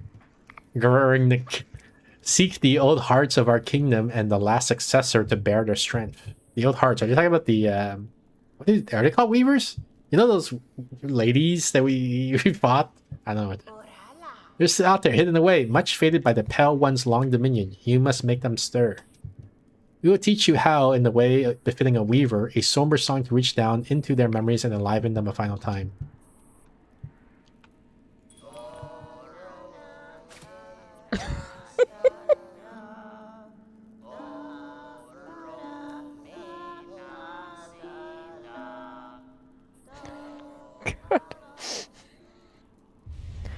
Elegy of the Deep. Hold this. Draw out memories of Farloom's forgotten past. What the heck? Q says, Wayne, didn't you already beat this? I mean, we got the first ending. But I think it's consensus among the Silksong community. The first ending isn't the real ending. Alright? Like all of Acts 3 is after the first ending. Q says, also, hi, Steph. It's been quite a while. Steph, how's you? Hey, Kiwi. It has been quite a while. I am doing okay. How are you doing? The hearts you seek, we can share your locations as best we know. 3 will be needed to construct our spell and draw clear memory of the flower from your silk. Bring us the hearts, O1. Make them beat fierce and final. I feel like there's going to be like 3 boss fights then. See for yourself the forgotten strength of this land of bugs before we burn those memories in its safing. Why do I have to see the forgotten strength? Why can't I, like, mail order the remembered weaknesses? Heart of Might, Heart of the Woods, Heart of the Wild. Yeah, I don't like the sound of this. This task before you, this is mortal power, you would claim. The heart of the bugs. It will cost their last strength to save this land. So willingly, right? They'll give me their hearts willingly because we're trying to save the land. Even we have some hesitation in this. Despite our desire to touch their power, we never wish to see it expand so utterly. That's fine. Better to leave your land weak and wonder if it means your shells and those of your fellows stay intact. Through their march at the far borders of these lowlands, seek the last queen of the ant hunters. We can sense her still just. In youth, her voice united the wild tribes, gave them the strength to resist the Pelmark's will, longer than most at least. Bring us the hearts. Oh, one. Make it. Oh, you've seen this one already. All right. Yeah. So I'm thinking you were still like give an example of a hint, right? Yeah. And for me, the ideal hint is something like, see this spot here? Go here, and that's it. That's the hint. So you want exactly what to do, but not why to do it. Yeah. But when I say exactly what to do, I mean the next step, the exact next step to do, but not the step after that. Not like go there and then look for a hidden wall or something like that, right? Right. You just go there want and then it's okay. So I go there. very similar. Okay, so you want sparkles on a hidden object game. Yeah, exactly. Why didn't you just say that? I didn't think of it that way. I didn't look. Remember when you said there's something in Blast of Steps that we missed? And I'm looking at the map. It doesn't look like we missed anything. Well, look at this. Look at that. There it is. So I guess we'll go for this one first because it's nearest, which means I guess we go to... I guess this bench is going to be the most convenient. We'll take the tram, go to this bench, and then we'll maybe check... I feel like this corner is the most suspicious for that. If not, maybe along this edge or this pit. We can look over there. Okay. Sounds good. The singing that they did reminded me of like when you hear kids trying to sing a song in a school play. Yeah. Oh God, why have you forsaken me? There's another thing that's I guess different than our shared upbringing, our shared childhood. Wait, what was that? Let me go check this out. These are the thieves, right? Oh, I got ambushed. Oh shit, they literally stealing my money. I don't want them to kill me, but like leave my money alone. There they go. They're scavengers, I guess. Town's completely in ruins, and they were looking for any valuables left. Absolutely. Which is that you said it's a very common thing to like when your kid first learns to play music, like hot cross buns or whatever on the flute on the recorder, that it's terrible and it's and me it wasn't like that. Like it was very encouraging. Like even though you're terrible, their parents are like happy to hear that you're practicing and keep going, keep trying. So it was a very like there was this association, I guess, right, that you had and I didn't have, this connotation, I guess. And I remember the first time we clashed on that. I mean, it wasn't really like adversarial. It was just surprise that we had completely different connotations to because your parents loved you and mine were like shut up, I guess. Yeah. It's a bummer. Remember when we clashed over that? Yeah. No, but it was something. I think it was because I was practicing music in front of you, or so. I don't remember how it came up, right? But you were like, you reacted a certain way, and I was surprised. I was like, wait, like, and you're like, oh yeah, like, isn't that always how people react when you practice music? I was like, no. Yeah. Like, Yeah, 100%. They're like, shut up, for God's sake. Why are you making me listen to this? Why aren't you better?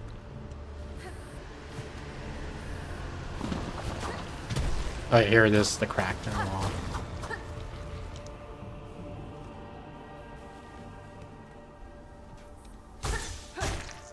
The other thing about hints, and I might be holding Doll to a too high of a standard.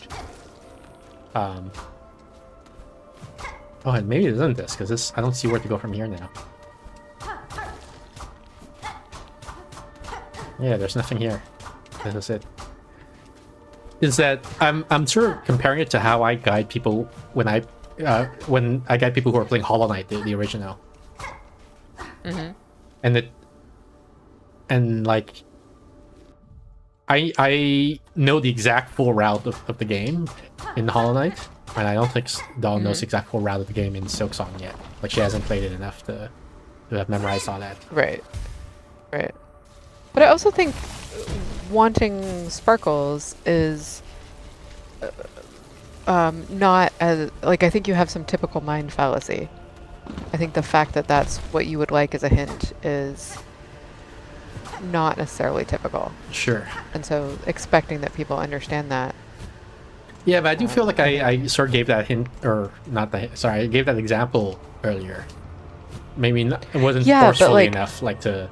But I said like I told I think Doll, I said like just tell me exactly where to go on this map, like point at the map location. Right, but I think that my typical mind fallacy is like, of course someone else wants a hint that tells them what their motivation is and like what they're trying to, you know, like something narrative, something story, something, okay, right, which you were saying you do not want.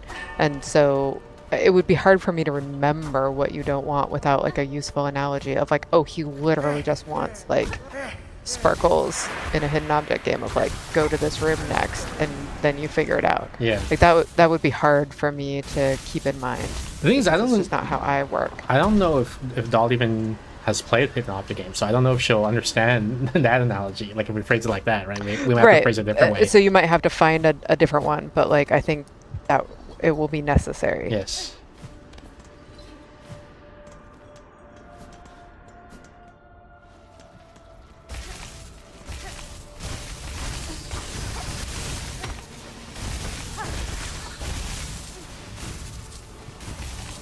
I'm having trouble finding where it is. Oh God, I'm gonna fall. Fuck you. Yeah, I can't make that jump, I think. Okay, so I have to go around this way. Oh, right, heck. I didn't see that guy there until the last minute. Oh. Just barely dodged him. Not here, is it? No, there's those guys are down there. Oops.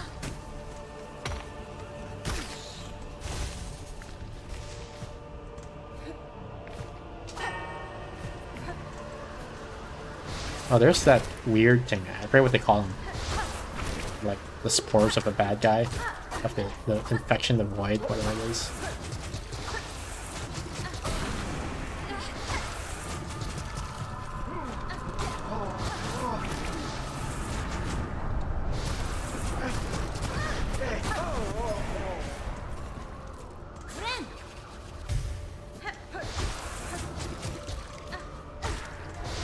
Yeah, the sparkles is the perfect analogy, actually. Now, you know, the more I think about it.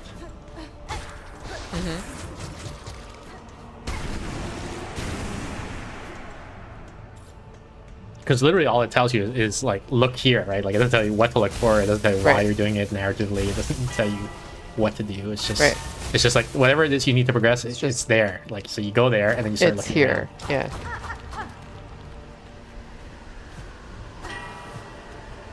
Could it be here? Oh no, we've opened this, I think, now. Yeah. So I don't think it's this. So okay, so I looked all along this edge, I feel like. So where else could it be? Could it be like here, go left of this, or go left of this, or left of this? I guess we can, since we're here, we can go along this perimeter, keep looking, you know, trying to go left. Basically walk all, and maybe we give up around here. All the way around, but basically checking the perimeter here to see a way to enter into this darkness.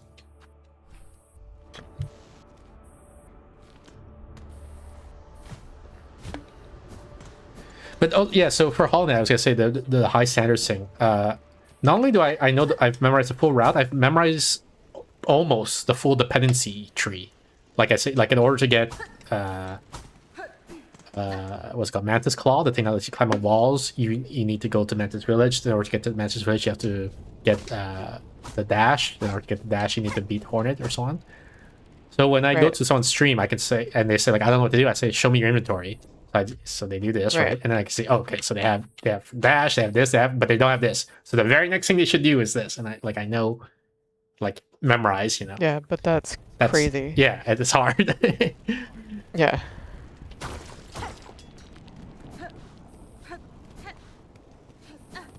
But I tried to compensate for that by I let Doll Google, right? I say and she does, like, she can Google what to do, or what the dependencies are, or whatever.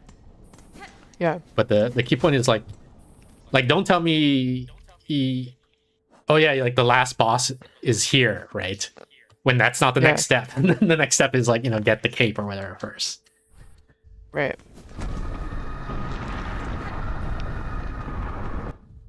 So I can't even go this way. This door's blocked, it seems.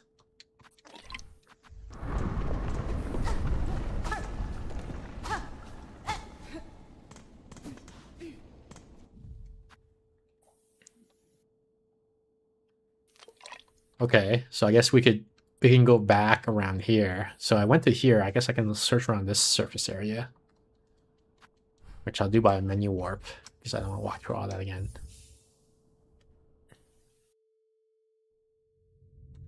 Although I don't remember if I sat on... I guess I must have sat on the bench because it says save slot is blasted steps. Yeah, okay. So I just follow along the right wall here.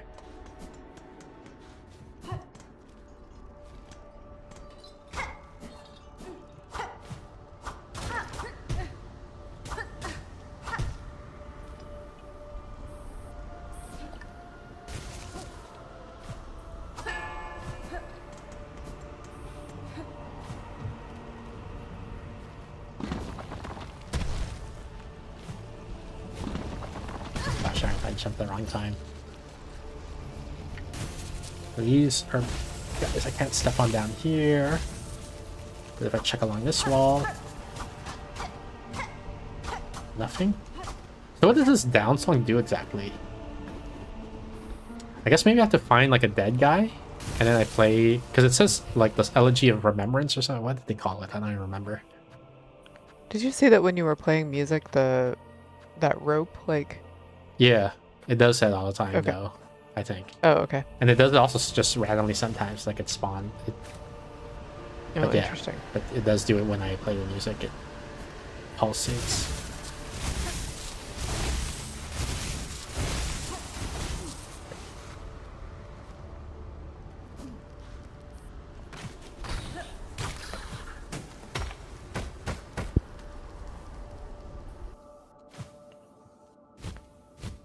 Speaking of Doll Empress.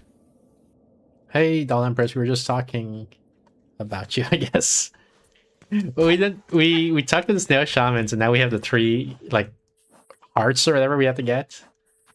And now I'm trying to figure out how do I get... Like, I thought this was the nearest heart. Where is it?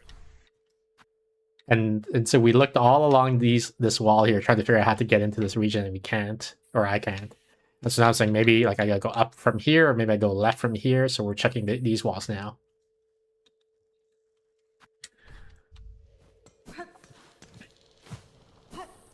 Is today Silksong Day? You're making progress. Yeah. We were saying, what did Doll tell us to do? And it said, I think she was telling us just to do the main quest. And so we're like, okay, so let's just do the main quest. And then it worked. Well, the thing is, like, I'm trying to go for 100% also, right? So whenever I'm in a situation where I might miss something because the main quest progresses too much, I don't want to do the main quest. And so I think that's why I was asking, like,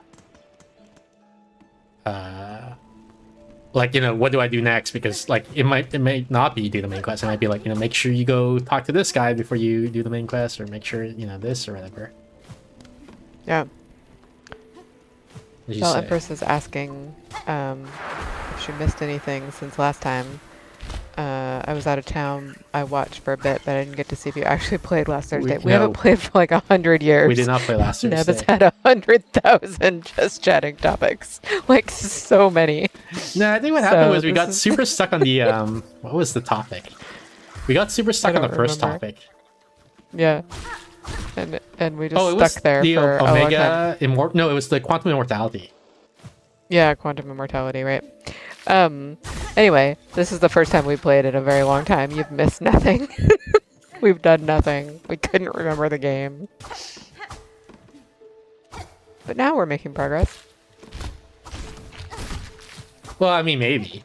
We made progress. I guess, like Doll's saying, you've made progress confirms it, but we made progress in the sense that we did the main quest, and then like I'm just like, oh, I sure hope I didn't miss anything by doing the main quest here.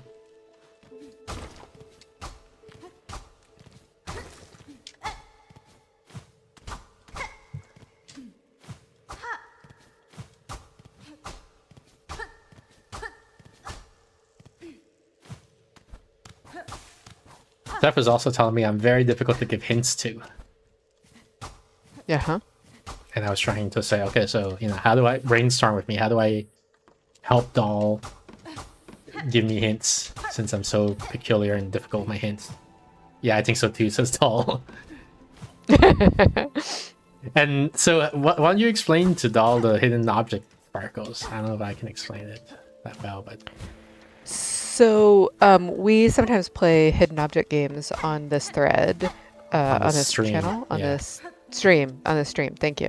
And Channel's actually better. so I came up with an analogy from the way we play those games. So when we play, we set it up so that it does give hints. And the way it gives hints in a hidden object game is there's, you know, all these rooms that you're looking at and you're looking for clues, and sometimes you can't find the clue and you're just wandering from one room to the next.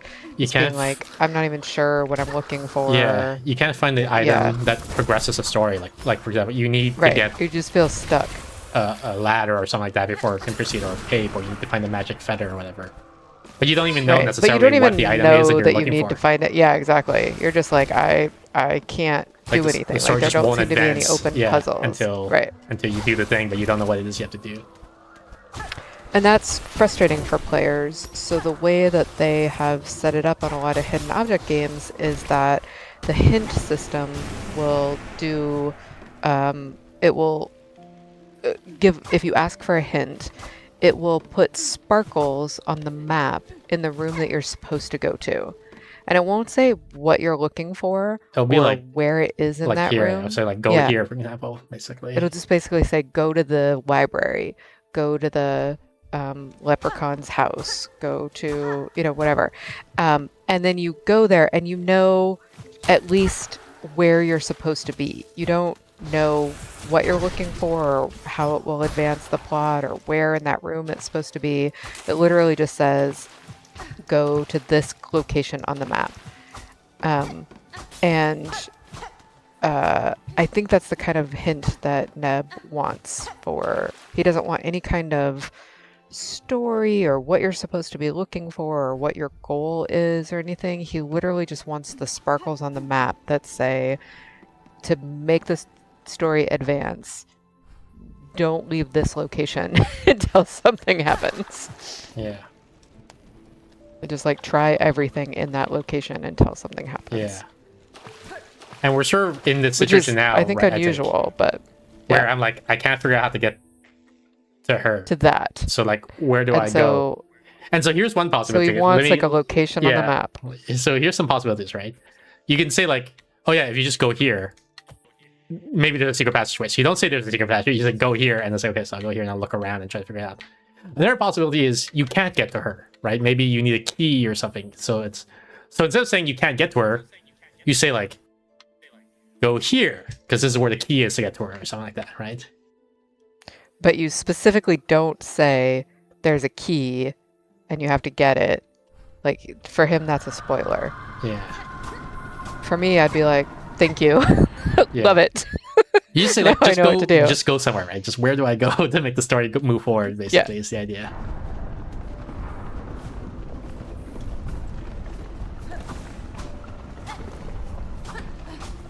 So there you go, Doll. You're on the spot now. What do I do? What do I do? I can't figure out how to get to this character. What do I do now?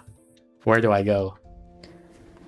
I feel like maybe where you went and you said like, oh, I can't make it happen from here. This? I was talking about how this But, door like, doesn't open. No, where you first started. She's saying go to Hunter's March, which is a completely different Oh, location. Hunter's March. Oh, I love this. Where it's like all the way over here. Yeah, look at this. Completely. There's not even any icon here. You know how we're like, Oh my you god, there's amazing. Like, there's these 3 icons that are like, go here, Yeah. go here, or go here, or whatever. And she's like, yeah, forget all that. Just go down your march. Like, okay. I love it. That's incredible. All right. All right, That's probably the perfect hint for him. I mean, I would Like be more it doesn't specific. spoil anything. She's saying I don't want to make it super obvious, so I just say go to Hunter's March. I'm saying make it super obvious. Say here on this map, go here. This is the spot. She's saying I thought I kept think it it's a vague good enough. hint I'm for saying now. it's too vague. I'm saying tell me where to go. Tell me. I think we start with this. And I we mean, see this if is we fine. I figure can walk something here, out. but she like say like Yeah. go here or go here or go here or whatever. Then I was like, okay, perfect. And if she doesn't want to tell me for some reason, because there's this conflict, right? There's this like there's how I want to receive hints and there's how she wants to give hints, and I can't force her to give me a hint, right? Like it's so That is impolite. yeah. So like okay, so if this is the type of hint she wants to give me, fine. I guess I got to deal with it. I think it's a good hint. I think it follows your rules so far. Well, it's more vague than what I would like, but it's fine. See I if guess it the is. marrow. Like you might go there and like, I don't know, something will immediately happen. Yeah, I'm just trying to figure out because it's very inconvenient to get the Hunter's March. There's Deep Docks, which just seems inconvenient. There's Pilgrim's Rest here with this path, which seems inconvenient. And then there's the Marrow, which seems I think the Marrow's the least. Well, maybe Bellheart if I go down here. Yeah, maybe Bellheart's the best way. From here down through this and then out here. Let's do Bellheart. Well, there was a room where you were probably like, what do you even do here? Yeah, but which room is that? See, like I'm not saying. I just want the location. I don't want like what I was thinking or anything like that. I just want which room was the room where I was like, what do I do here? I don't want any theory of mind stuff of what I was thinking. I just want the room. Just give me the coordinates of the room. The room with the statue. Okay, so she's talking. I think she's talking about this right here. Because Perfect. this looks like Let's a statue. go in there and make something happen. And yeah, that's much better, I feel, than Hunter's March. Because Hunter's March could be this.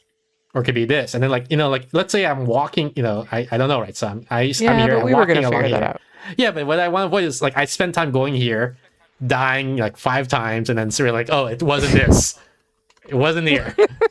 Except that I don't find it out, right? Because like I go here and I don't find anything. That doesn't mean it wasn't there. So I go here, I feel like die it was a 5 good times. hint. Oh, okay. Go there. Maybe I go back Go here, there maybe now. like, because like I didn't find anything at the other place. So that's why I'm saying an exact location is really what I'm looking for. Not a vague location. For God's sake. I just trying You to are demanding. yeah, I'm trying to explain because the whole thing was I thought we were saying is I need to explain like I need to be you said it's difficult for people to imagine what type of hint I want, right? So I'm trying to be very explicit in explaining here's exactly the type of hint I want. Sure, but use this hint first and see what works about it and doesn't. And then while thanking the person for the hint, then say, I wonder if, I could get something like this. Yes, Your it's- response sounds less I'm gonna die. congenial. Yes, so thank you, Doll, for providing me with a hint. Let's Doll try it and says- see how it works. Doll says, I feel like that was too obvious saying Hunter's March. I assume you go to the exact room that was useless or unclear what it was for. Yeah, but I'm saying don't make that assumption. Yeah. right? I'm Right. saying just tell me exactly which room, like the exact spawn I'm at to go to. And see, this is why I think you're very hard to give clues to, Neb, is like, I think everyone else would want something about what they were thinking. Some of that theory of mind stuff that you really don't Well- like, that actually irritates you. Yeah, well, I don't know. Irritate might be too strong a word, but Irritate is too strong, I know. But what I'm like, getting it's- at it's is- hard to describe your feelings. yeah, you think I don't know that? But like, yeah, Yeah. it's all my life. It's been hard to describe feelings. Yeah. I don't know if you know. But what I'm thinking is like, you know, she's saying Doll's model, I guess, for explain or for is saying like it's the room where you were probably thinking, what do I do here? And I have no idea what room that is. I can't remember any, like, I don't remember what this room looks like. I don't remember what this room looks like. I don't remember what this room looks like. So like, I'm assuming, like, I would, as a prior, basic prior, it's probably gonna be something where it ends in a dead end. Like, it's not gonna be here, right? Probably. Although it could. Like, it might be like you go up and then there's something. But most likely, I would start by looking at these extremities, right? So I'm saying, so it's gonna be one of these three, but it's a hassle. Like, even like from here to get to here was a hassle. Like, I almost died here, right? So like this length of exploration is like too much for me. I don't want to explore that much. And so the idea that I want to explore all of Hunter's March is like triple of too much. You know, it's triple this length. I feel like we would have looked at Hunter's March and been like, oh, there's two little interesting things in there. Like, let's There's try three those. is what I'm saying, first of all. Yeah, but I think it was a good hint. It's not a bad hint. So it's good. But I'm saying my ideal hint, which I'm trying to communicate, right? I'm trying to say, here's how... And that's fine. What I would... That's fine. Hint in my, it just sounds for me, would be more like this. complainy than... Oh. Now we're gonna die. She tricked us. Oh, like, she got us into this arena fight and now we're gonna die.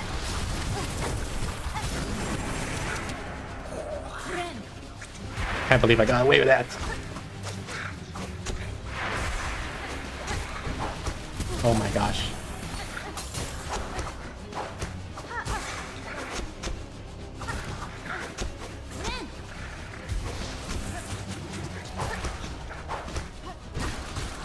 Gosh,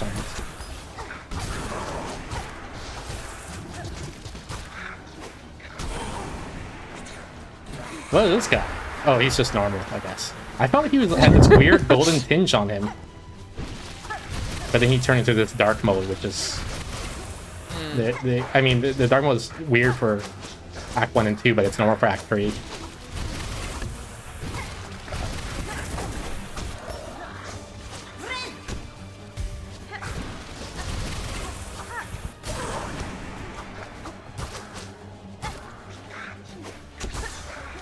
You'll have to watch chat for me, Steph, because for the combat parts, I'm watching the other screen, so I can't see where chat is. So far, it was just Harmony Bot. Okay.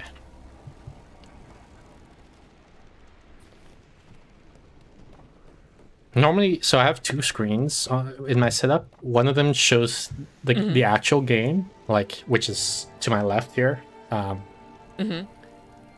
then Balthus might want to save the nearest bench. We're talking about this bench, I assume. It's a good hint. I have a screen to my left which shows the actual game, and then I have a screen directly in front of me which shows my streaming setup. And, and chat shows up on that streaming setup thing. Like, so if I want to see what people are saying in chat, I look at the like straight ahead and I can see the game plus the chat. The problem is what the center screen is showing is it takes a capture of what the left screen is showing and then shows it like on the center screen, and then introduces like, I don't know, like 50 milliseconds of delay or something like that, right? Because it has to, like, first it draws on the left screen, then it copies from the left screen to the middle screen, and usually it's not a big deal, but in some games 50 milliseconds is a big deal, and so it's a lot. So that's why, like, when I go into these comment rooms, I'm looking at the left screen instead of looking at the middle screen, and so I can't see what chat is saying. Gotcha.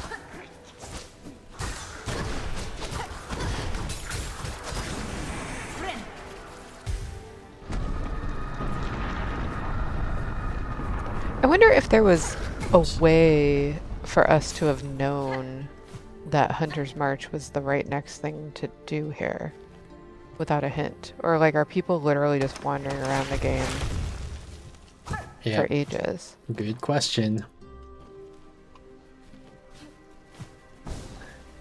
See, the thing we don't know, and this is good, I don't want Doll to clarify, like, I like not knowing.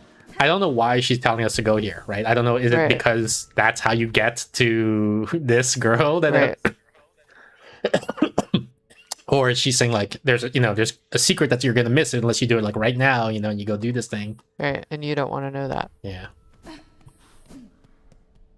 So that's, but I'm saying because we don't know, that makes it hard to evaluate, like, you know, how would we have known to go here? Like, because maybe they don't tell you because it's optional. Like, it's not important that you go here, and it's okay that, you know, or the developers think it's okay that you would miss this. The heck? That's her outline, right? Her head is this head. Is it? So these are three That's it. heads, right? Like three masks, I guess you Yeah. would say. And look at, well, maybe not. I don't know. It's very Maybe her very skirt? approximate. Her skirt. Here her hair is, she has like 2 thick strands of hair, and here she has like 4 thinner strands of hair. Right, that's what I was Right. seeing. I don't know. Right. All right, let's try the thingy that we just got. Is it doing it? I can't tell. I don't feel like it's doing it. Oh, maybe we have to do up? Because there's a shaft of light above us.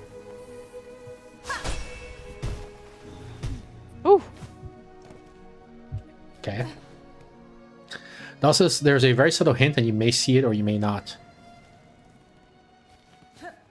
Have we already passed a hint? Like, because I No, feel I like, think that was in response to my question about yeah, I'm trying would to, people have known where to go? yeah, and I'm asking, did we already pass whatever that hint was? There was a very subtle hint. There was a very subtle hint, I was saying, and presumably it must be, we must have passed it because like you need the hint to know to even go here in the first place.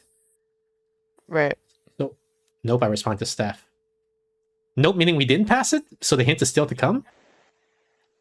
I feel like if you're responding, No, to I think okay, go ahead. I think the idea is there was a very subtle hint about where to go next that, you know, you might have seen or might not have seen, but it's pretty subtle and we didn't catch it. There was, and you saw it. What was the hint? Because now I want to do some analysis on the hint. I want to figure out how good of a hint was this. How blind were we?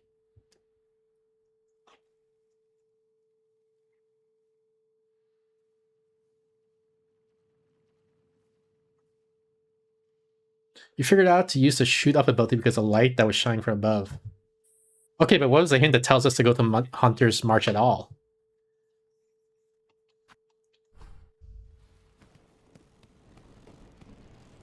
Man.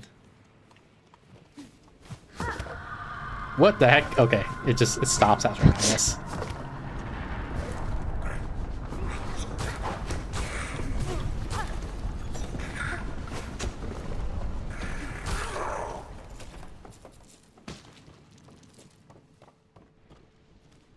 Because I think Steph's question was like, how do we know to go to Hunter's March?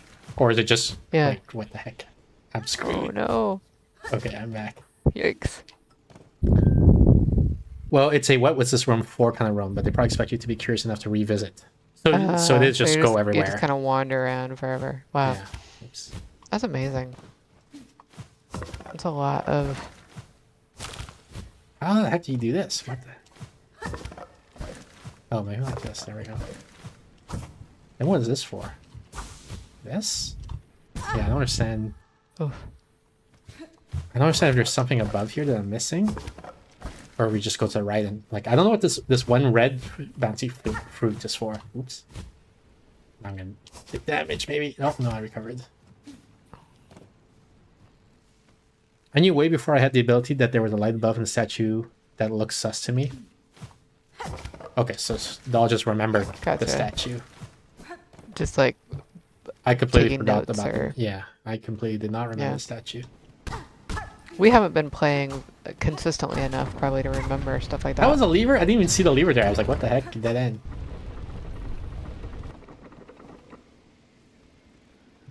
Okay.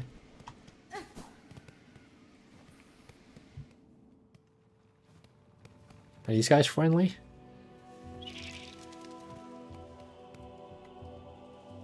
Farfields. New area. Oh no, same area. We've been to Farfields. Just a new zone of the Farfields.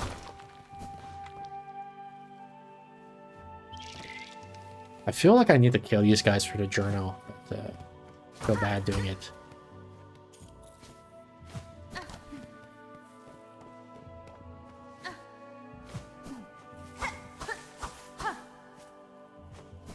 feel like this is an enemy.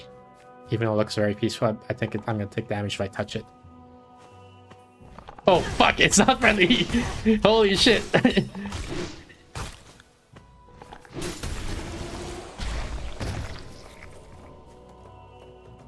What the heck? There has to be like when you see like a deer or something like that, right? A moose in the wild, and you're like, oh, what a majestic, pretty animal, and then like charges your car and destroys it, and you're like, oh fuck. Right. It's not like the Disney movies at all. What does the baby one do? Is it gonna also do stuff to me? Doesn't it seem to be attacking me? Maybe I'll leave it alone.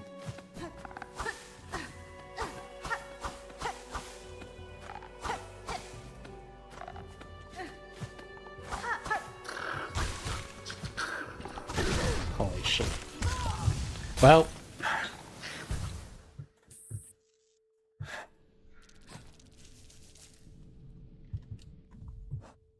alright, now that we have some serious stuff to do, let's see. Long claw, memory crystal, dice, compass. We definitely want compass. Good thing you saved here, Yeah. says Doll Empress. Yeah. I'm gonna step away just for a minute. Hollow pouch? What am I replacing this? One of these two. Oh, this one. Weave light. Increase silk regen. Maybe I want... No, I think I want silk regen.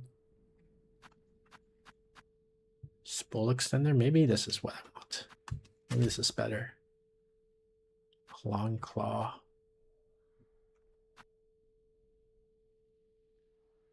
Ordinary effect is able to hold binds worth of silk. Used when healing is needed. Oh, this sounds also good. What if I do this? Doesn't seem that good, actually. Whatever.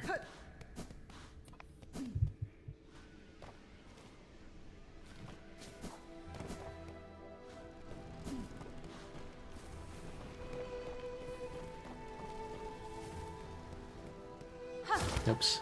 How do I do it again? Is it down? It is down.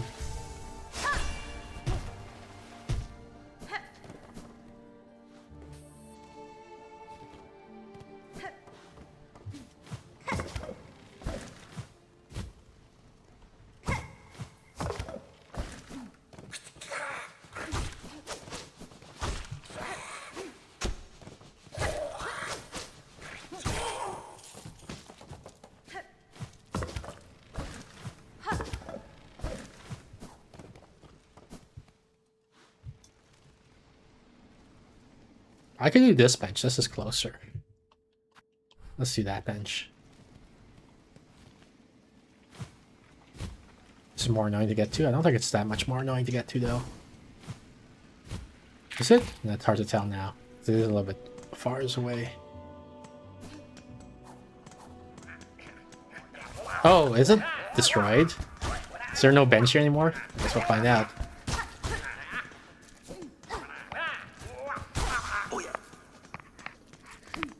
No, it looks like it's still open. Oh, my shopkeeper's gone. What the heck?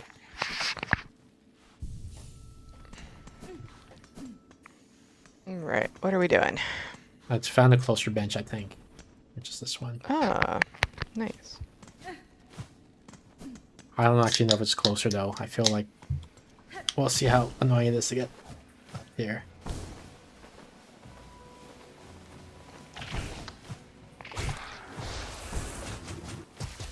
Okay, it's not too bad to get here.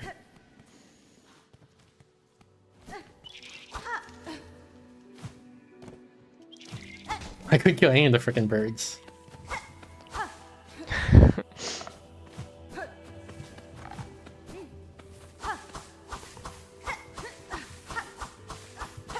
Oops, I didn't mean to hit him.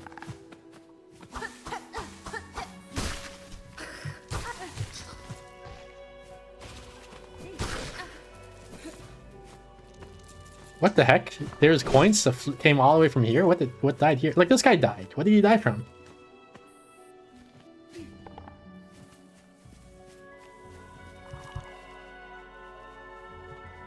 I guess we'll check down here first.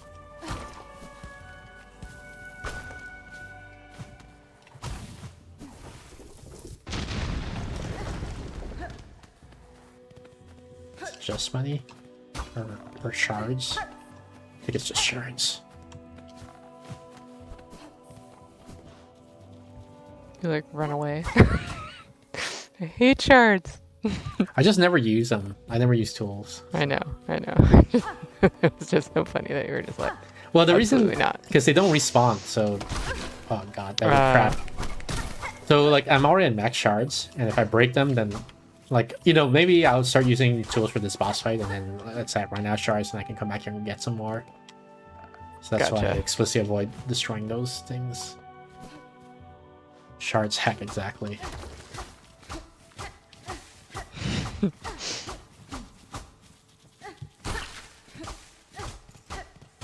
So I feel like the first one was a lesson. It was teaching me, by the way, these things are going to be bait. And so now I'm worried every time I see one.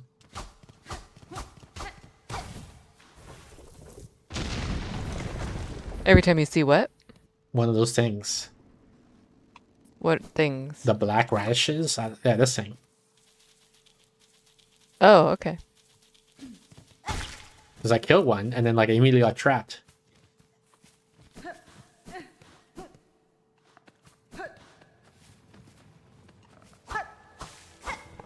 Not you guys again. I don't want to go away.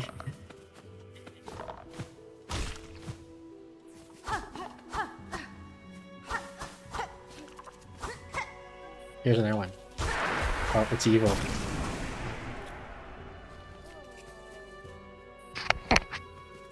I like how the big one kicks you with tiny legs. I didn't even see that move, I think.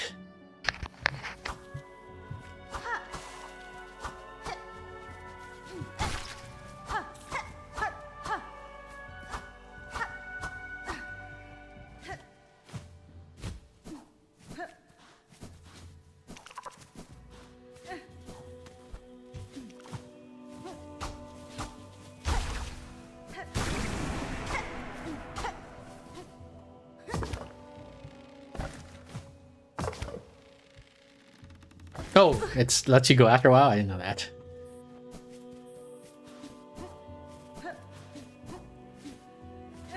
So much learning that we're doing.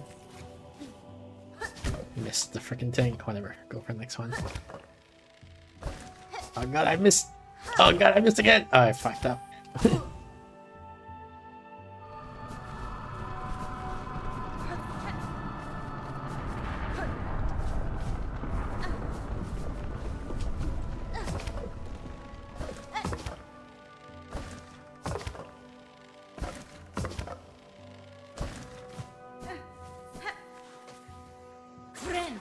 I don't like the look of this place. The mouths or anuses that are on these rocks makes me feel like we're entering into a boss room. Oh, maybe not.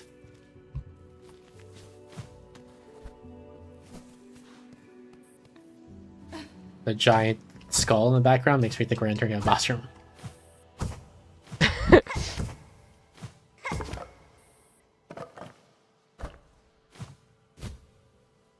Is there something down here? Nope, there is not.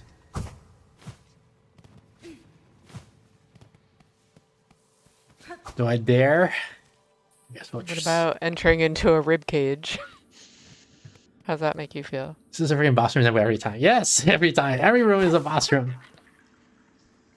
Yeah, it's Ooh, pretty bench. much his commentary the whole time. Oh, this guy. I've been spoiled about this guy because of TikTok or whatever. I think you race him, like you try to run faster than he does or something like that. Hoi hoi, a nimble opponent appears. At last, at last. If you're seeking challengers, sir, you should choose a location far less afield. See, that's a pun because this place is called Farfields. It is a rare chance I or any bug would come upon this distant cavern. You see, even the game it says it's like there's no way anyone would ever come here. For God's sake. True, though once discovered, could there be a more perfect spot? This giant bony body so distant from Farlum's elves. Here freely we can test our speed and sleek shells. Here we may race. You must be eager to step up to the task, challenger. Fulfill my wish. Let us discover our limits together. Sure. I usually, in most games where they have a racing mechanism, I don't do that well. So we'll see how this goes. Why, magnificent. May our Wait, I heard this voice actor before. This sounds familiar, his voice. Oh, magnificent. May our mighty contest of shells commence. Is he, Dung Beetle? Is this a voice actor for Dung Beetle? By the final note, Nemobug, if ever you run off course or desire a quick convene, simply play what music you're able, and my companion shall whisk you back to our starting line. It also, he sounds like Dung Defender to me. Yeah, that's what I'm talking about, that guy. Now, track calls us. Allow me a moment to assemble a course worthy to test our skill. He's gonna build the course. Yep. Good thing he's fast, I guess. What?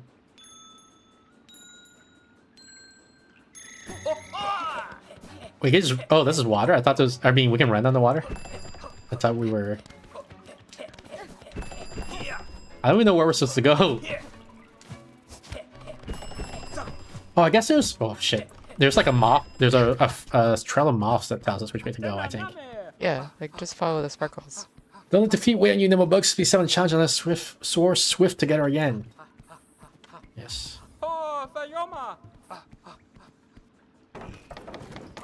Now we're gonna just sit through this thing every time.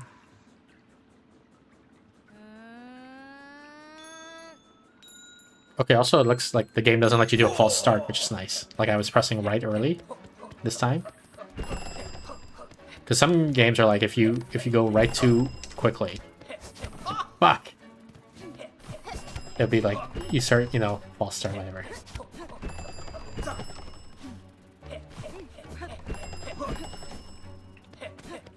Oh, it's a lapse? Okay, I get it. I understand the course now.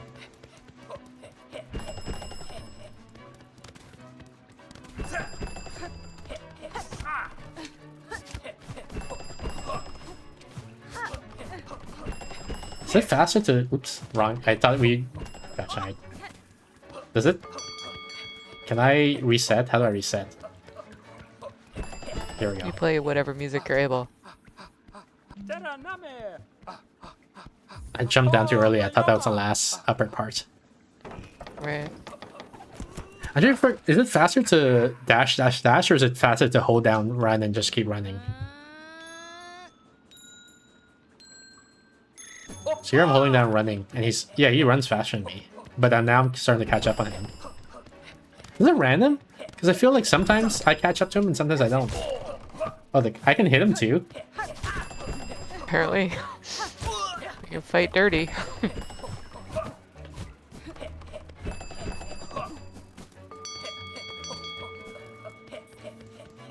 Is he rubber banding me? I can't tell.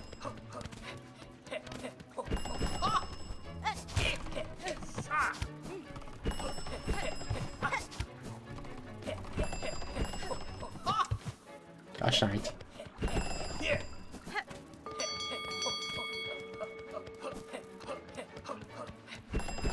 I think his speed is random. Like sometimes Turning on his nitrous oxide. yeah, I think sometimes he's faster than me and sometimes he's not, and it's maybe random. Oh my god, I lost, I think. Because we're at the last Keep lap. going.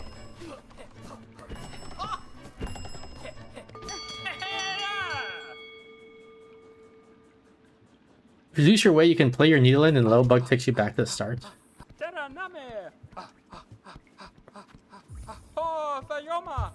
What I'm dreading is that there's going to be multiple, like this is the first match and then we'd be able to say, okay, now try my second course. And I'm like, oh god.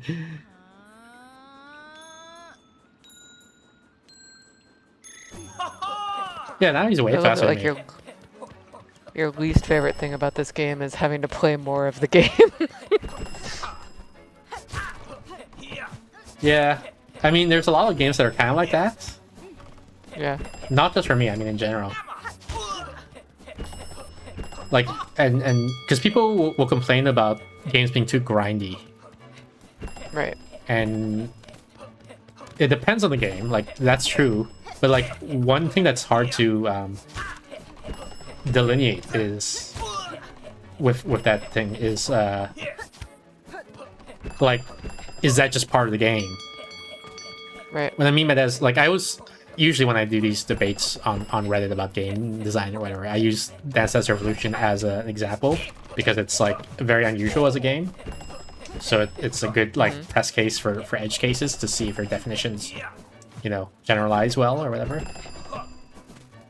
And so with DDR, like when you beat a song, you just play more songs. Like that's the whole game. Like, Yeah. and you can call it, oh, I hate how you have to grind. You have to keep doing, like hundreds, thousands of songs or so. But that's, like, if you don't like it, then the game's not for you, because that's the whole game. As opposed to, like, because the analogy is like when you're playing RPGs, you're like, oh, I need to kill enemies to get experience points, so I level up and get stronger, and then I can fight the boss over. And there's some legitimacy to that, to saying like, oh yeah, that's grinding. It's, and I don't like grinding for farming for XP or for money to buy better equipment or whatever. Because in some cases, that's not the whole game. Like, maybe part of the game is being exposed to the narrative, say, which you can only do if you beat the boss. But for other games, that is the whole game. Like, there is no real narrative. It's just you fight monsters over and over again, and that is the whole game. Yep. So this is Defeat. Can it be who shells so fast? Wonder if Farloom, a bug whose pace could match my own. Though I said a simple course, you have proven its match and more. Take the small reward, Nimblebug, and remember well our grand contest. What's that, like $30? That's it. The challenge, Yeah, like, course, it shall be What's your favorite? improved. Yes. The truth test is still to come. We shall fly faster again once more. All right. So I guess we're gonna do the harder version. No, but we both know our previous run was only warm up. Yes, only a tiny test to prepare for the real match. Hoi hoi. Well, that match is now a new track worthy of your skill and mine. No longer merely a test. Meet the challenge and my speed full. Let us break through our limits and see what waits beyond. Hoi, let our mighty contest of shells commence again.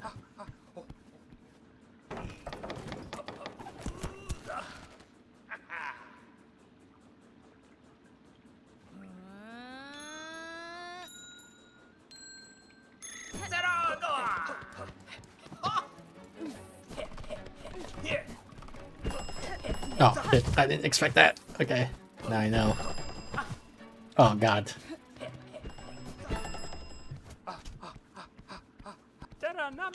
The worst part is having to go through its dialogue every time I lose. Just let me try again. Like, in less than half a second, I should press a button that just resets the map. Even this get ready countdown is too long.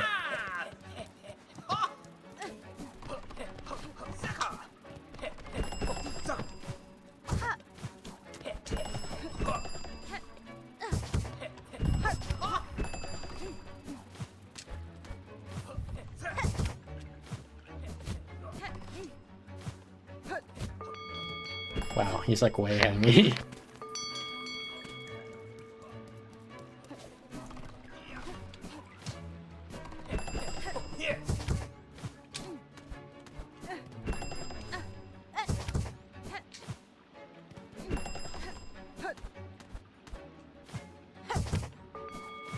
Yeah, so far ahead of me, what the heck?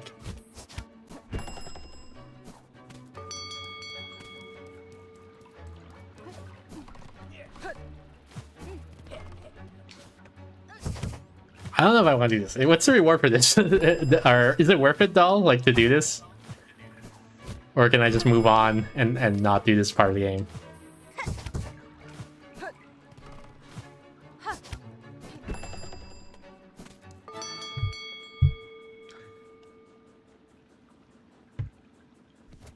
If you want to, I don't know if it counts as a percent. Let's skip. Let's not do this, and then I'll just mark it on my map, and then maybe one day we'll do it. But I don't feel like I want to keep doing this.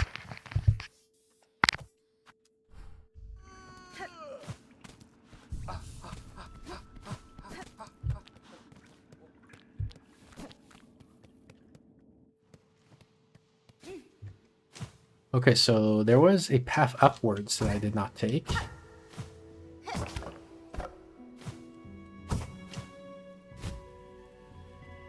Oops.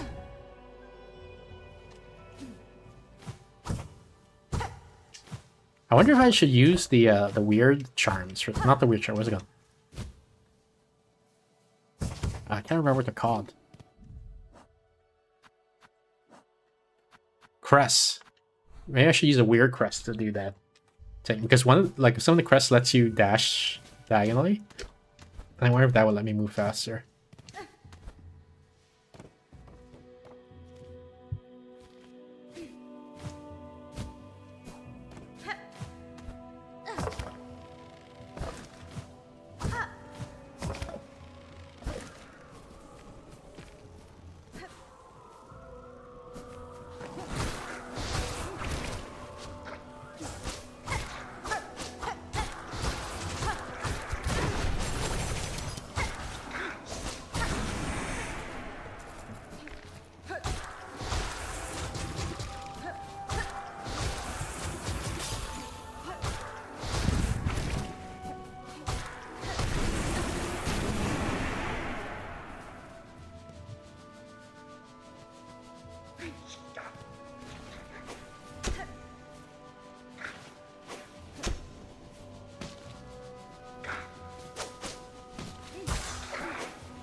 For some reason, these ones look to me like the cross between like one of their regular bugs and a panda bear. Because of the black and white colors, I guess. And the big eyes, maybe.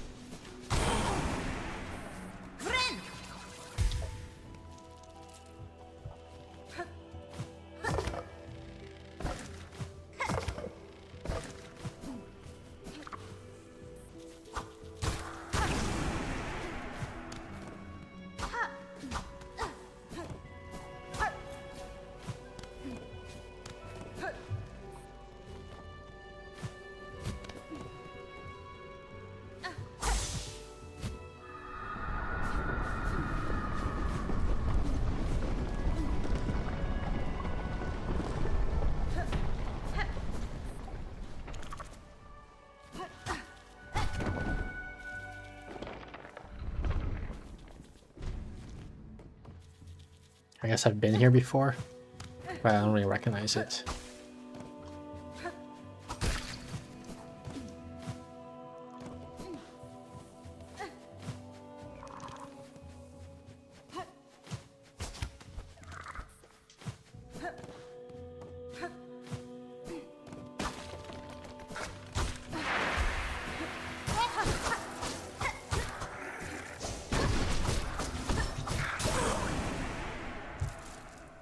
Pale rosary necklace, I guess that's probably kind of valuable. 240, yeah.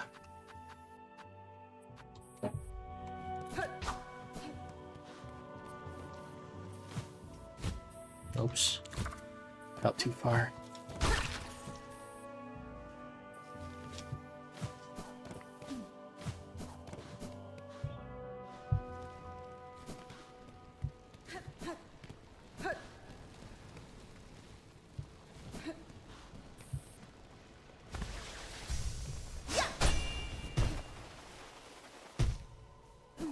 Oh, nice. Thank God. I don't have to go all like this huge backtrack if I die to this boss. God, could you imagine? And of course, this is a boss room, right? They're all boss rooms for you.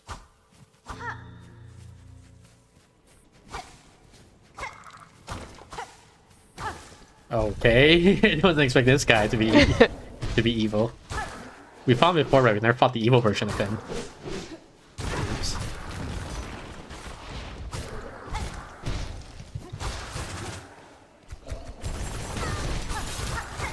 Look, he did the thing, Steph. The jump to a random location. The non-total, yeah. Yeah. The transposition problem. Relocation problem. Yeah, Repositioning problem? I don't remember. some kind of problem. There's a problem. That's not a thing? Gosh, I thought for sure that was gonna be secret. Why is this guy here?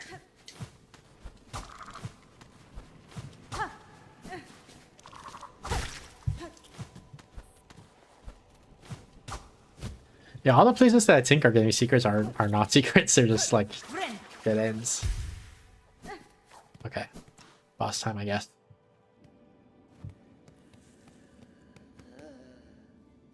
He sounds like he's sick or crying or something like that.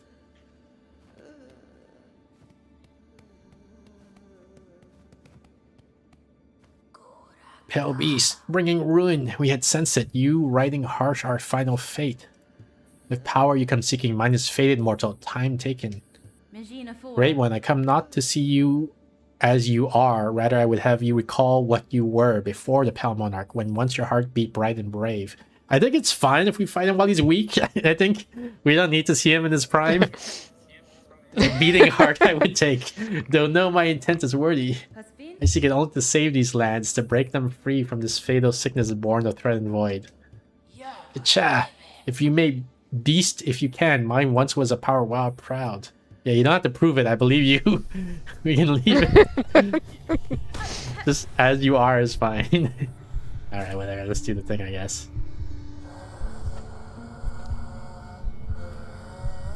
Doll Empress is like, I think you're gonna like this one. Then you're both gonna But like this then- one. And then, no, not this one. I think she means because I went past the thing to fight the other guy. Oh, right? oh, So not gotcha. this guy, but this guy. Gotcha. This one, I gotcha. No, we're chicken. I am a chicken. I don't like fighting. Why would I want to fight? Oops. I guess that exits a dream.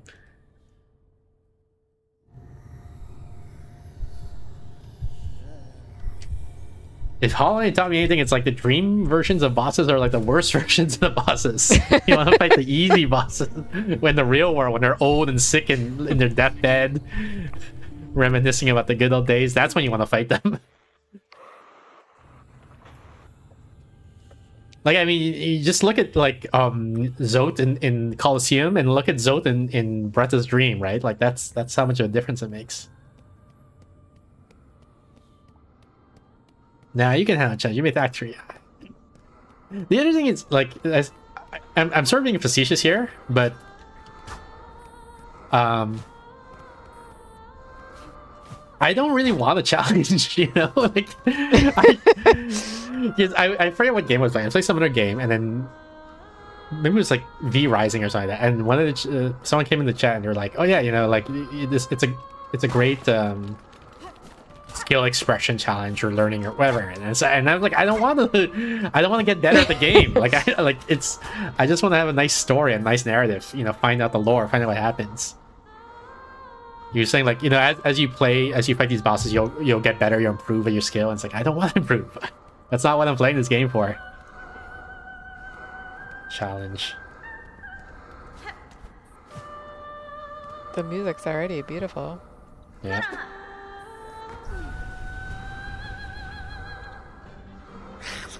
Oh, I gotta fight these minions first.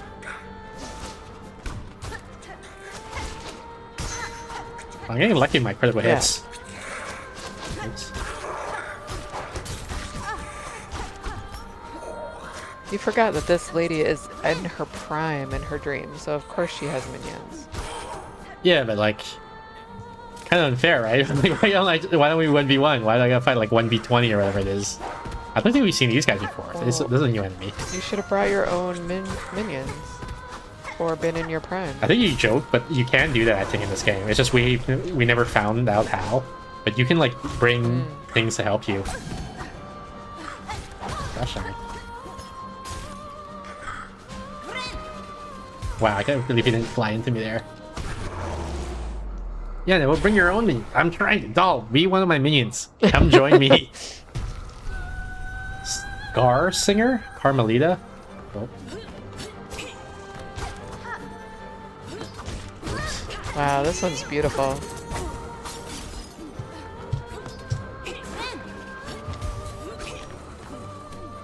Come over here. Doll, I feel like this one is tattoo worthy. Maybe it is her, right? Maybe, you know how Doll said she didn't want to show us the tattoo because of spoilers? Oh, that's right. I don't... Yeah, I guess... I mean, this is normal. I don't know her movesets yet, so when she does a stance, I'm like, I don't know what's gonna happen. Like, when she puts both arms back like that. Oh, wow. That's the first time the spice came out when she did that.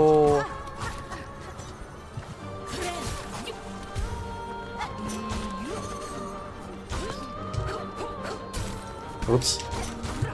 Oh, no. Her voice is beautiful. I got really lucky there. Like, I did a... What the frick?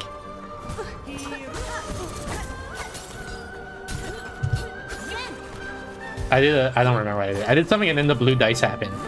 So, okay, I gotta remember this teeth or whatever just come out when she does that move now. Yeah.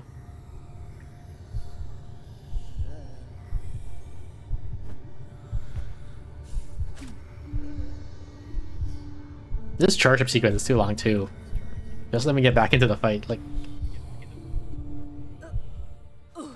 Like even in Hollow Knight 1, when you dream now someone, it's like, I don't know, half a second. You just swing the blade and then and you're in. Here you gotta charge up your needle in. Get back into this fight.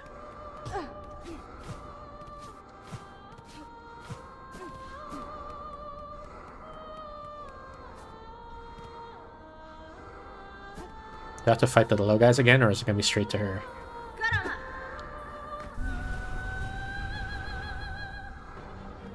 I do have to fight the little guys again.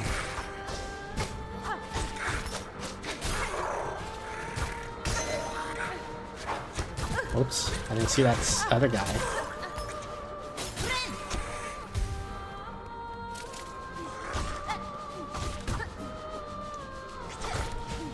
Wow, what the freaking double team attack that was. Yeah.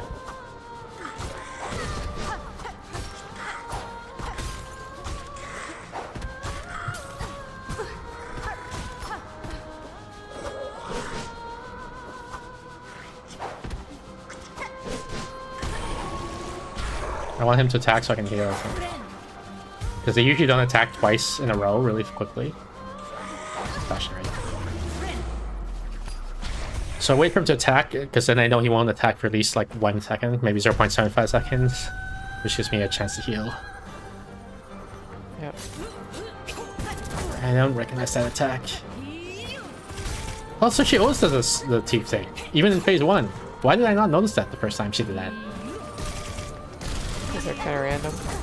No, it looks like she always does the teeth attack when she does the ball spin.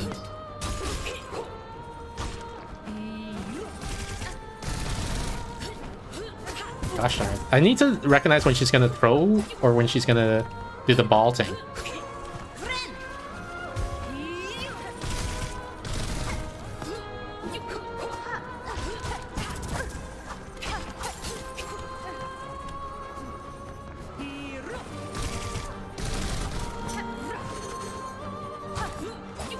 Gosh darn it. How does this thing work? Can I heal? Oh, I can heal. Okay. I see.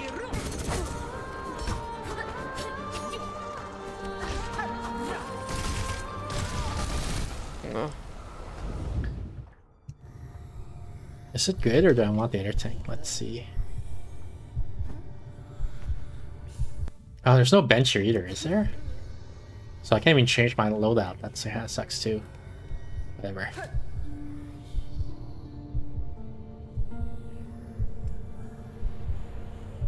Yeah, why would they make this animation so long? What the heck? I was watching the show Pluribus recently. Okay. And a character is trying to communicate with another character, and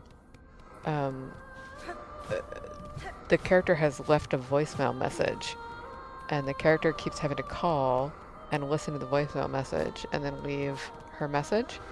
And it was interesting because every single time they played the long voicemail message, and I thought it was such an interesting narrative choice to do. They're trying to sort of really convey, I think, as part of it, what that would be like, and it's really effective because you do get very annoyed hearing it over and over again, but you also I think that's what you're supposed to feel. Yeah. It's fascinating. I think in most other cases they would have elided past it or made it so that she could push a button or skip the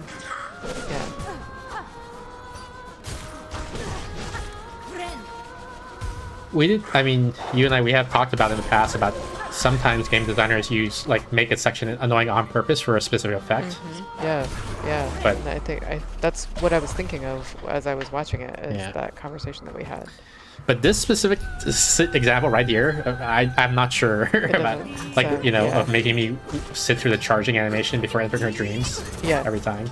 Because that's just annoying to be without any specific effect, as far as we can tell. Yeah.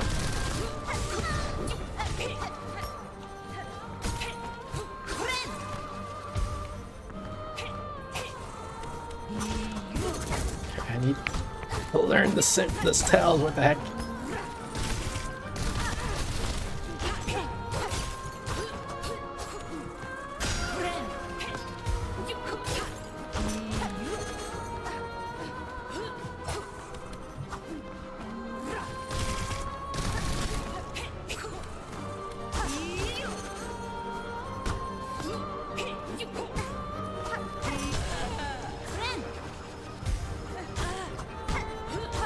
Gosh darn it, I didn't recognize that one. What's happening? Oh, Vera following me. Gosh, I can hang up. Oh god, no. Vera, thank you so much for the follow. How are you doing? Vera's also playing... Well, she's not playing Silksong. She's playing Hollow Knight. Oh, okay. How's your Hollow Knight journey going, Vera? Welcome in. We are playing Silksong. We're fighting this boss. This is like our third attempt, but I feel like it's probably gonna take maybe 10 attempts, maybe more, to beat her. So we'll be here for a while. Luckily, the boss is gorgeous, and the music is gorgeous. Yeah. This is Steph, my co-host. Every Thursday we play Silksong. Well, usually we play Silksong together, not every Thursday. We stream together every Thursday, but we don't always play Silksong.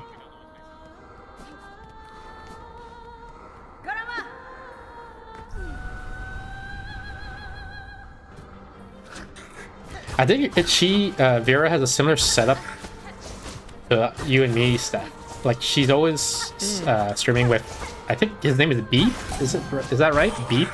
He's always doing a collab for Hollow Knight, basically. Similar to how you and I, we always, whenever I play Silksong, it's always with you, Steph. Yeah.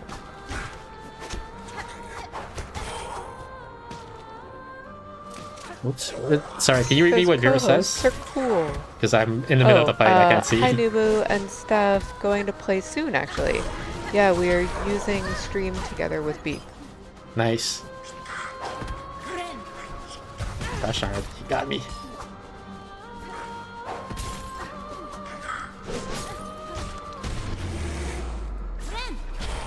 Yeah, Beep also streams, so they use the stream together feature. Steph doesn't really stream, so it's just on my stream that we do Silksong.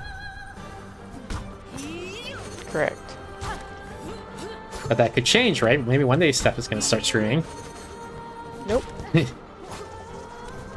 You could do your neuropsychology podcast on Twitch. Yeah. Yeah. They do have... Day now. They don't just do games Twitch, eh? There is like talk shows and things like that on Twitch. Did you just say A? Yeah, I'm Canadian. You're Canadian now. I always was Canadian. I mean, I did lose my No, I Canadian know, for a little but bit. yeah, exactly, and it's coming back. That's hilarious. One of the ways, because I was born in Canada, for people who who didn't know. I was born in Canada, but then I lived in the US for like 11, 12 years, something like that. Yeah. And I joked about how I felt like I was losing my Canadianness because I was on a ferry, like a boat, right? Yeah. And I bumped into a guy, like he was innocent, right? I walked into him, and then he said sorry, and I didn't say sorry. So I was like, oh, it was a fight between Seattle and Vancouver, right? So I'm presuming he's Canadian, which is why he said sorry when I bumped into him, and I didn't say sorry because I've become Americanized. That's hilarious. Yeah. Oh, come on. Gosh, darn it. Also, she'd watch your neuropsychology podcast. Fantastic. Show. Oh, here we go again. Wow, no sorry. Yeah. I was too used to the States, Seattle. We don't say sorry in America. Could you imagine the president saying sorry about anything ever? Like,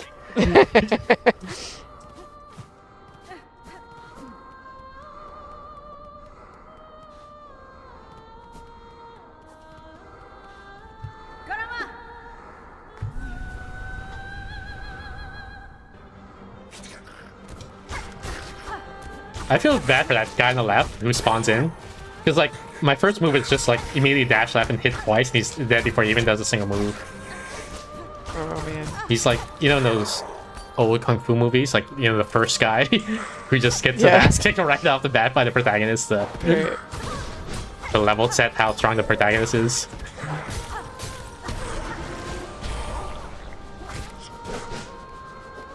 Do an attack so I can heal.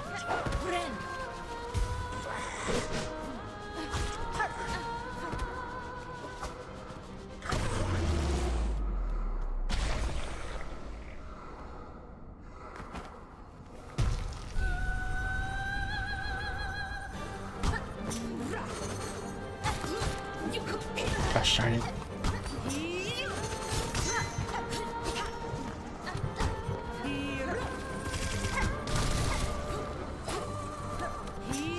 Gosh darn it.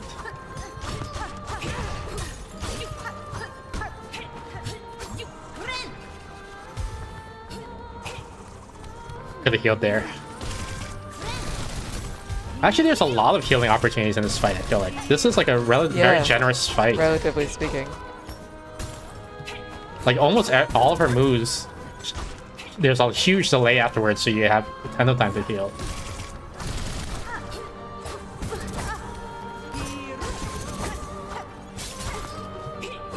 But she does a lot of damage, so you need to heal a lot. Yeah.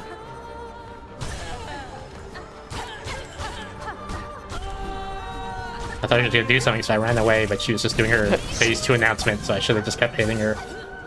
Oh god. I'm in the wrong spot. Okay, there we go.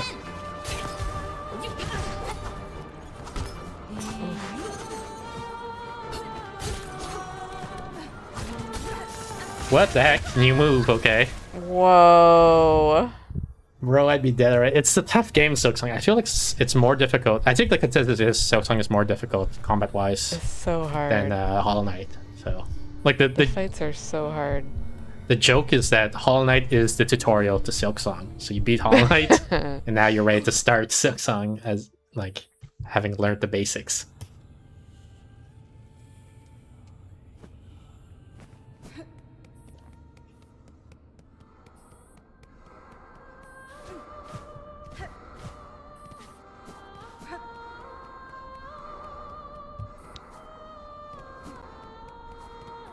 Here, watch the guy on the left. Watch his bit roll, his non-speaking part as an extra. Red shirt They're for gone. sure. He's dead. That was it. Yep. I was like, Mom, did you see? I was in the movie. Yeah.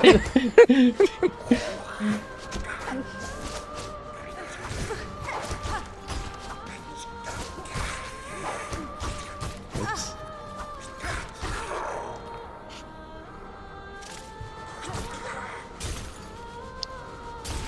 I'm in a bad spot, yeah. They were like, one guy was up high and one guy was kind of low, and it was no good spot for me to stand.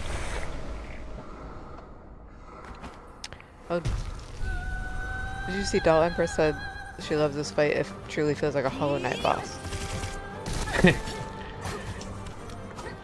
I'm amused by that because of how I'm always bashing on Silksong in favor of Hollow Knight. And I think so. Like the highest praise of a Silksong boss you can give it is that it's like a Hollow Knight boss. Oh. Oh wow! I parried her projectile attack. Oops. I dodged the wrong way, and my phone alarm went off. I do feel like it's fairly fair, right?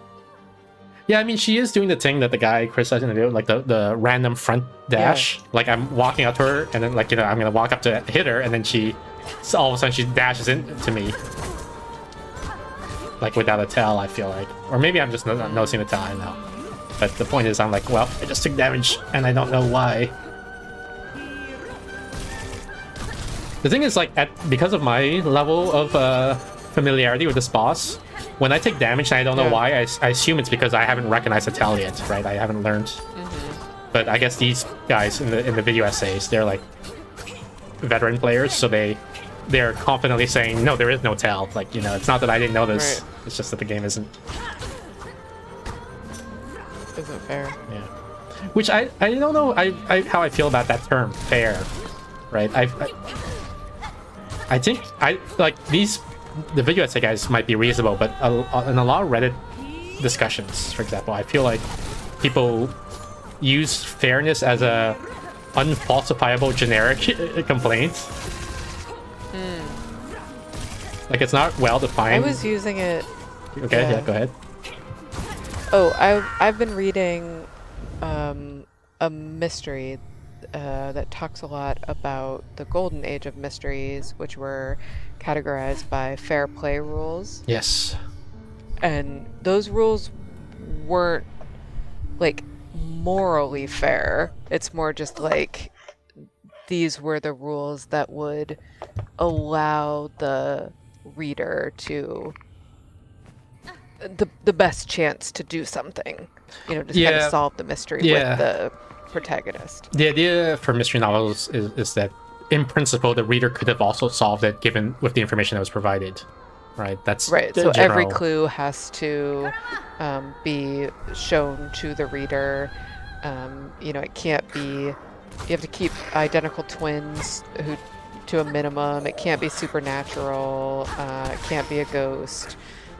The character who is the murderer has to actually be named. Like, you can't like find out in the last minute that there was a secret butler that you didn't know about who committed all the crimes. Right. Things like that. So you have an actual chance. Like, usually you don't solve the murder with them, but like theoretically you could. Yeah. The narrator's reliable, that kind of stuff.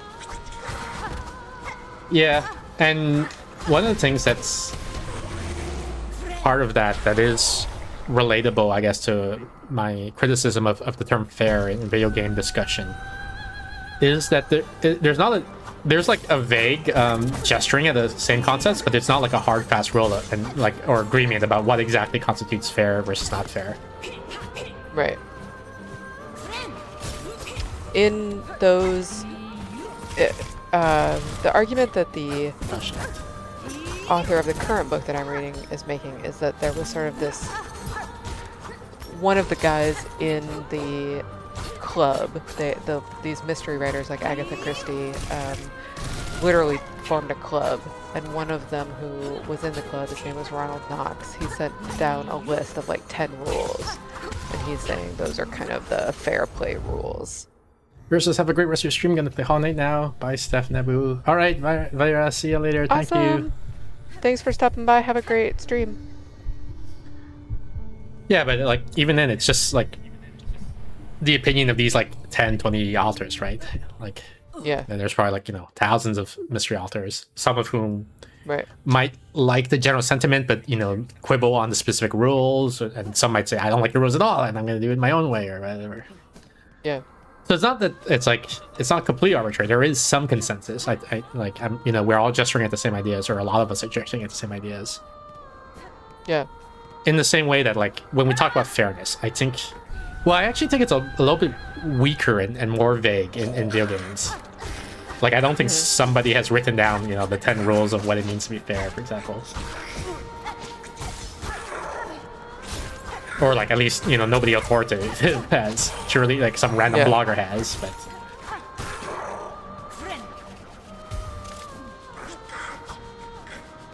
But I think there is an attempt to gesture at things, which is fine. Like, sometimes that's how it is, right? Where our epistemic status is that we don't know exactly what it is, but we're trying to gesture at an idea.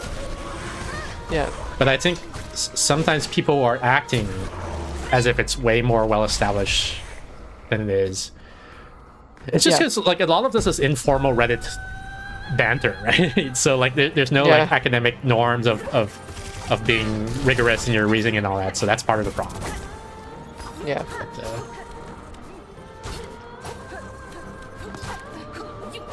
what?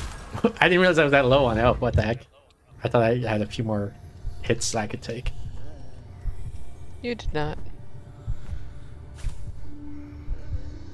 But more generally, I feel like I don't know that the concept of fairness in video games is really coherent. Especially single-player games.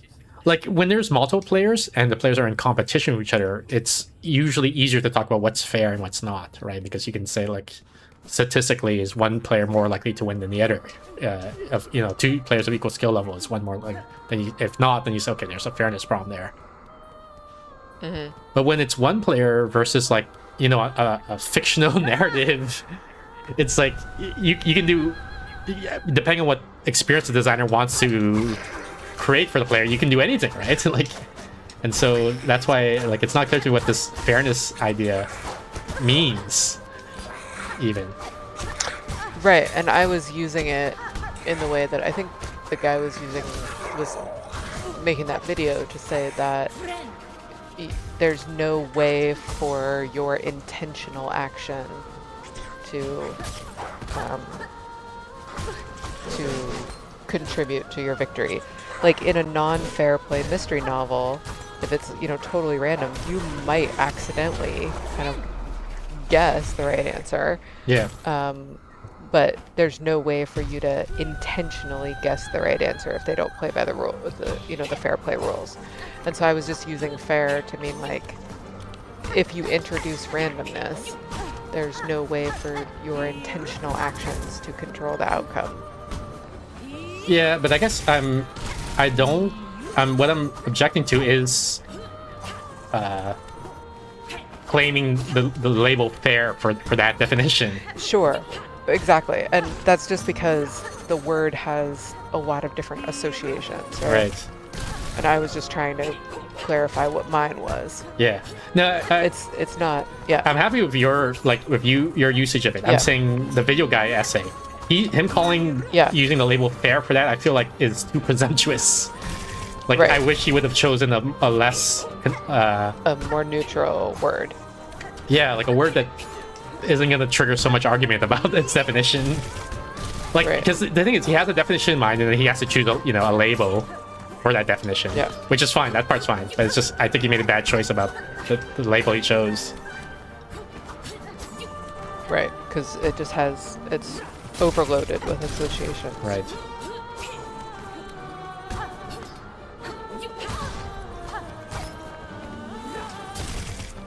In particular, it has a very strong like good versus bad association, right? Like if a game is unfair, then surely it's bad. Yeah. Right. Right, and like lots of games are unfair, and in that that's definition, what we like about them. Yeah. Right. Yeah.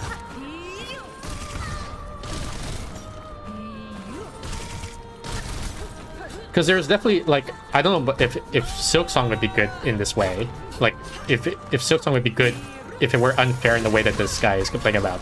But there are definitely other games where like you not knowing necessarily the outcome of your actions or you like randomly taking damage just because of the roll of a die without any control. That is what you good. want. Like that's part of the game. What you want. Yeah.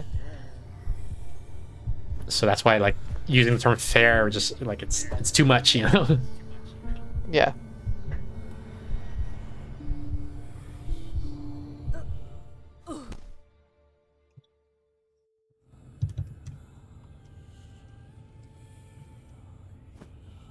Like the guy, for example, a lot of his initial criticism in that video was about Hollow Knight, the first game, right? Not Silksong. He also criticized Silksong a little bit, but a lot of it is about Hollow Knight. And I thought like the comment on Hollow Knight was fine, right? Like it does have a little bit of problems, like and some of the observations he made are accurate. But he was too absolutist, I think, in saying that if you can't predict the damage, then that's like unfair, which is in the implication meaning, and that's bad, right? Whereas I feel like that's just part of the game, like, you know. Some chaos is like just to be expected. The idea is you're managing your health as a resource. In the same way, like in a financial simulation game, you might manage the amount of money you have as a resource, and then like randomly bad things happen to you, and you have to spend money, and it totally wasn't your fault, right? Like it just your car broke down, or in a game of life or something like that, it's a life simulation game. Your car broke down, now you have to pay money, so your money is like taking damage, right? It's like health. But that's like part of the charm of the game in a sense, right? Is these random, you just take damage, and the idea is like, could you build a buffer around it, like, or games like poker, you know, where you're like sometimes you lose a hand just by pure random luck, but with a good strategy in the long term you win because you built your buffer of health, right, of money, so that you can survive the occasional damage here and there. And so I thought I would have been like, I don't know if I consciously thought about it before the guy brought it up, but like after he says it, I'm saying, well, maybe, you know, this was the vision for Hollow Knight, was that sometimes you just take damage for no reason that you can prevent, but that like you're supposed to manage that because it's harder in Silksong because like so much things deal 2 damage, right? And so like it's really devastating when you take damage. But in Hollow Knight you take 1 damage and you start with 5 health. So as long as you stay like above 3 or 4 damage, like, you know, consistently, you can take a random hit here and there and it's fine, right? It's harder for the no damage speedrun. But that's like a self-imposed challenge, and that's not the intended way to play the game, right? So I was just showing off my knowledge of specific Steph types has of so much speedrun. knowledge about the speedruns. So much. So much. It's my main area of Hollow Knight interest. I don't know that much about speedrunning in general, but I feel like Hollow Knight is an outlier in terms of how many weird speedruns it has. How many different you can do, yeah. And the joke was that people were waiting for Silksong for so long. Like, I don't know, is it like 12 years between when Silksong was announced and when it was actually released? So long. That, like, the Hollow Knight players were going crazy just inventing new speedruns just to keep them busy until Right. Silksong came out. Just So, like, you know, cut all grass or whatever, and like all this crazy shit. cut all grass. 7 years, says Doll. Yeah, cut all grass is real. Like, I'm not joking. That's a real speedrun. That's amazing. There's, like, I watched, you know, like a 3-hour video explaining the speedrun and the strat, the route, and all that. So, like, because I was like, can I run it, right? I'm wondering. I want to study the route and everything. and so they know. They did the analysis and everything. Like, it's very in-depth. They take it very seriously. Like, they have the exact count. I don't know it myself. It's like 3,557 blades of grass in the game. And so what's the fastest route to go to each area and cut each one, right? And then, oh my god. and yeah, so the meme is like, this is what no Silksong does to a man, right? Yeah. It's the meme. It's not good.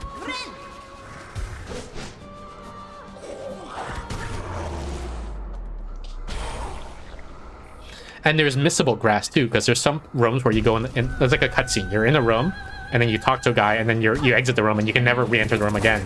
So if you don't cut the grass at that moment, then the run is ruined basically. You cannot come back and cut it again. So you know, so you gotta memorize all of those things, and yeah, it's like just, wow.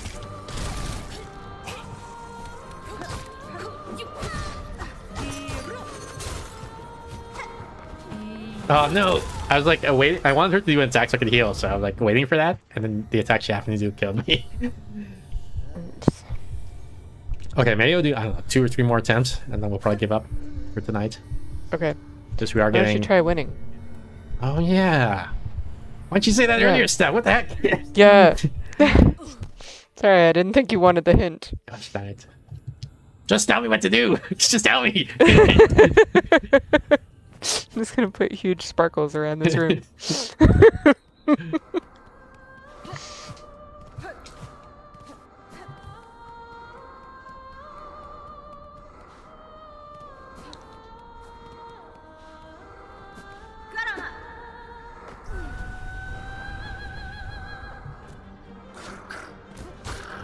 Oh, that guy almost did something. You saw that? He raised his blades like he was gonna attack. So he almost had a part in this fight. Almost. He heard you weren't doing too many more takes, so thought now was his moment. Yeah. You know, every now and then, like, I don't know how people feel about this because I'm not in the film industry, but every now and then an extra will do something, right? Like, that's not in the script, Right. and then they'll be like, you know, are the directors pissed or you know, like.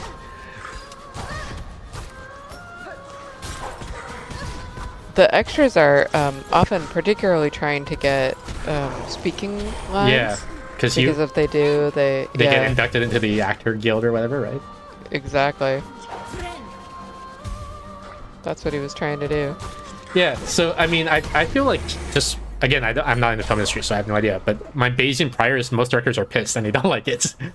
Yeah, I think that's true, because then they have to pay them, and you know. But also, like, that's not my vision, right? Like, you Yeah, saying exactly. this random line, and then you you just are really not don't see. yeah. Like, You just made something up. yeah, like Yeah. this is supposed to be a dramatic moment, you know, between the Right. two love interests, and then you say a joke or something Right. like that. Like, well, come on, buddy. You like blow your nose. Yeah. Yeah. Oops. But I think famously, one of the famous extras doing something is what's it? Monty Python? Is it Life of Brian or something like that? Where the guy is it the Jesus stand-in, right? The guy, he says like, you guys are all unique individuals, and then one guy says, I'm not.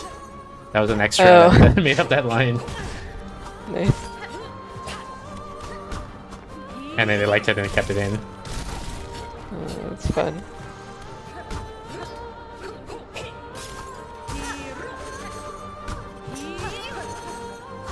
There's also sort of a reverse phenomenon. it was Dumb and Dumber, I think, with Jim Carrey. Yeah. And there's a scene where he exits a convenience store, like a 7-Eleven or something like that, and he has his Slurpee, his ice Slurpee. And there's two guys just standing outside the store. So he exits the store and he turns to the guys and he's like, "Hey, what's up, guys?" And then and I forget what he's like, "Well, see ya," or something. And they were two extras, and this wasn't in the script. He wasn't supposed to talk to them. So the extras just stood there because they didn't know what to say, right? Like, they're not supposed to talk. They're just like, so they're just staring there, deer in the headlights, like, as Jim Carrey talks to them. Right. And it's just this weird, odd scene. funny. Yeah. Where...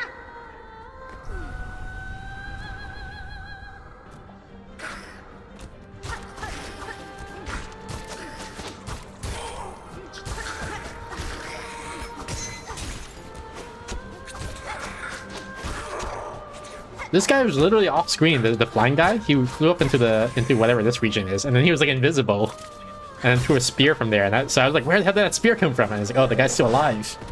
He was just back there throwing a spear. That's what the extras do, man.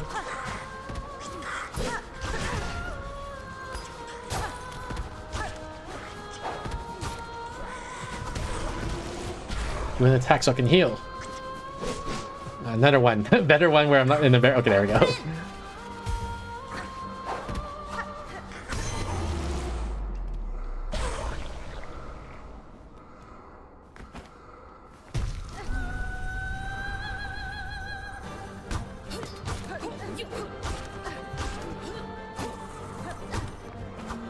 Oh gosh, I jumped the wrong way again. Yeah, see, the bones didn't come out. I guess that's what happened the first time. And I was thinking, oh, the bones don't come out during phase 1. But it's like, if she hits me with her, like, I don't know what it's called, the ball move, like, she spins into a ball, and it looks like if she collides to me, then she doesn't follow up with the bone move. Maybe. I don't know what the pattern is. Gotcha. But if she hits the floor with the ball move, then the bones do come out. I got lucky there with the dice.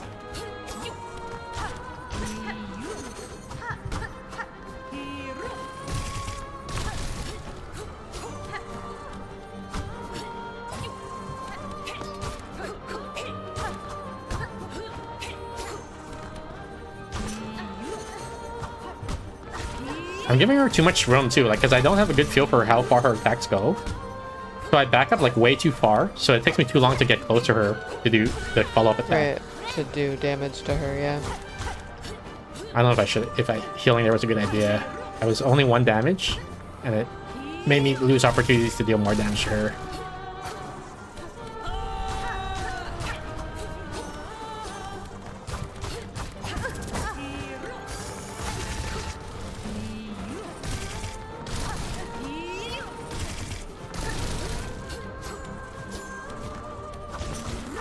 What the heck? I guess I did a critical hit and I got like weirded out by the timing. Alright. Yeah. And so then I didn't know what was happening anymore.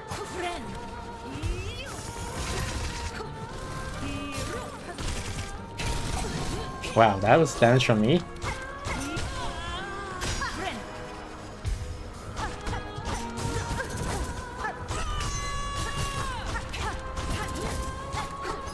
I was mashing the button like crazy there. I'm trying to do as much damage as possible, and well, I don't know what the scene was that she was doing, but I guess we're in phase 3 now.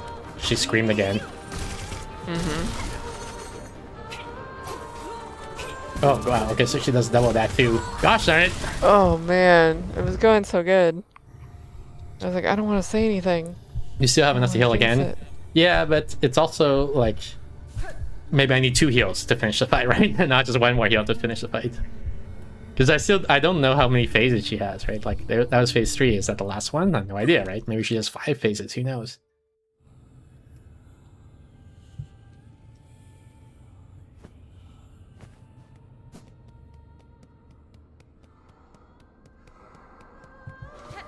Okay, maybe this will be the last attempt. Okay. The music reminds me a little bit of The Little Mermaid when she has to sing for Ursula. Oh yeah. You know the guy who composed Little Mermaid soundtrack was gay? Okay. And part of your world was actually like a love song to his boyfriend. they Oh, say. that's cool. So like, I wish I could be part of your world and all that. It's Yeah. about being closeted Yeah. and gay. That's what people are saying. I don't know how true it is, but that's the Right. modern interpretation of it now. Now that it came out that he was gay and all that. Also, Dolly Parton died. Did you hear about that? Yes, she did. And so I've been learning a lot about how she supported the black community. She did I Will Always Love You as a song, right? She wrote that song and then Whitney Houston covered it. And she got like millions of dollars of true. royalty from Whitney Houston. Yep. And she donated all that money to a black community or something like that to build something in some predominantly black city. I don't forget which one. Yeah. But also the I Will Always Love You, like in the Whitney Houston version, it sounds like it's a love song. But apparently when Dolly wrote it, it was actually more platonic love than romantic love. And it was about, she used to be like a co-host on a show, a music show, I guess, a variety entertainment show. And, Yeah. and then she decided to quit because she was getting like very big basically. And the guy that she was with wasn't that big, I guess. He was going nowhere. So she for her career, she had to move on. Yeah. And that's what that song was about. I Will Always Love You. Okay. But apparently, like he didn't take it as well. So he sued her for breach of contract for leaving the show early. And rather than fight him, she just settled. She just said, "Okay, I'll pay you. Like I'll pay you. Have to settle for a couple $1 million or whatever it was." Out of court. Wow. And then he was sick. He became sick with cancer or something like that. The guy, like this is years later, right? And then and he got, oh shit! I did the wrong one. Fuck. Okay, we're ending stream here. I was gonna go to the dream, but I teleported out back to this freaking thing. Rage quit for that mistake. He got in trouble with the IRS. He owed like lots of money, but she was already like, she was huge and famous, so she just bailed him out. She paid for it. Like, so she really did still like him or love him, as a friend, even after all that, even after the fight. And she was at his deathbed when he was dying of cancer and so on. The whole thing, That's like what the song said. yeah, I'm relaying this as I hear it, but like I always want to be careful about like celebrity worship and whitewashing and like. I don't know how much of this is true, right? But this is the story as it's presented to me. And it's a nice story. She is very famous for her philanthropy and kind heart. So hopefully It's it is true. Yeah, I do want it to be true. I'm just like, as a epistemic practice, I just remind myself that like, I don't have first-hand evidence. I don't know for sure, but hopefully it's true. Because there's a lot of things where you find out after the fact, like Gandhi or Mother Teresa, like these are in popular culture. They're like, these are perfectly saintly, great people, and then you find out actually maybe not so much. Perfectly saintly. Yeah. So it's, who knows? She was married to her husband. That's how usually who people marry. Yes, their husbands. She met them the day after she graduated from high school. She Okay. went to Nashville and she was doing her laundry at a laundromat there. And she went outside to have a soda and he was driving by and he said something like, you might get a sunburn with that shirt you have on or something. And then they stopped to talk and they got married 2 years later. And she was 18 and he was like 20, I think. And he just died last year. Oh. So they were married for like 60 years. And I just think that's fascinating. Also, she also donated a bunch of Rare books to in Hollywood. children. Yeah. Yeah. And help to teach them fund to read because her dad was illiterate. and help fund the first COVID vaccine. Yeah. Also, you remember I went to the book swap a long time ago, and somebody, like, we gave I random do, books yeah. with like there were Yeah. secrets you don't know what book, and then I got the Dolly Parton biography. Oh, wow. You remember that? I made you guess the books, right? I said the clue was something about rhinestones, and then you did guess it was Yeah. Dolly Parton. Yeah. Somehow. Yeah. I bet that guy is regretting it now that I got the biography of this rare collectibles item, right? And then he gave it away. Probably. All right. The other well, one last thing, are like you- just one okay. one thing. I feel bad for Tim Curry because he also Yeah, died. I know. And people Nobody. are like, He also died, but nobody's gonna remember. Yeah. it's like everyone's Like, talking we're about Dolly busy Parton. with Dolly Parton. Yeah, We're doing half-mast at the flag. Like we're busy. yeah. Yeah, it's a bummer. Okay, write yourself a note so you remember we're in the fight. I'll remember when to we fight. There's no will- way I'm gonna forget that we're fighting for this boss. LOL. Okay. L. Did you say LLL? LOL. All right. All right. See ya, Bye. Steph. Bye. Oops. That's a starting screen. Where's the ending screen? Here's the ending screen. Interact. Play. Thank you, everyone, for tuning in. That was Silksong with Steph. Regular schedule is top left corner of the screen every Thursday, 7:30 p.m. Pacific. That's about 3 hours ago in your time zone. We got these Steph Thursday streams where we'll be playing Silksong for the foreseeable future. Except maybe, oops. Sorry, I accidentally hit the volume. Except next Thursday we might be playing that Sherlock game instead. So Doll, just to warn you, we might be playing a Sherlock game next Thursday instead of Silksong, but we'll resume with Silksong after that. Every Saturday, 6 p.m. Pacific. That's about 4.5 hours ago in your time zone. We got the solo Saturday stream where I play random games from my review queue. We got the Discord. Oh, yeah, by the way, Doll, not only is it a Sherlock game, but it's an AI Sherlock game. So you might extra hate it. You hate it once because it's not Silksong, and you hate it twice because it's AI. Join the Discord for updates to the schedule and the announcements for off-schedule streams. Let's see this calendar. Today we're Thursday, so tomorrow, Friday, we are playing Connected Clue with Kid Vesper. And then Saturday, we are playing Fine Work with Eris. So look forward to that, and I'll be posting the updated schedule after that. Yeah, I think that's it. Thanks again, everyone, for tuning in. I'll let you guys enjoy the rest of the cat raid while I look for someone to raid.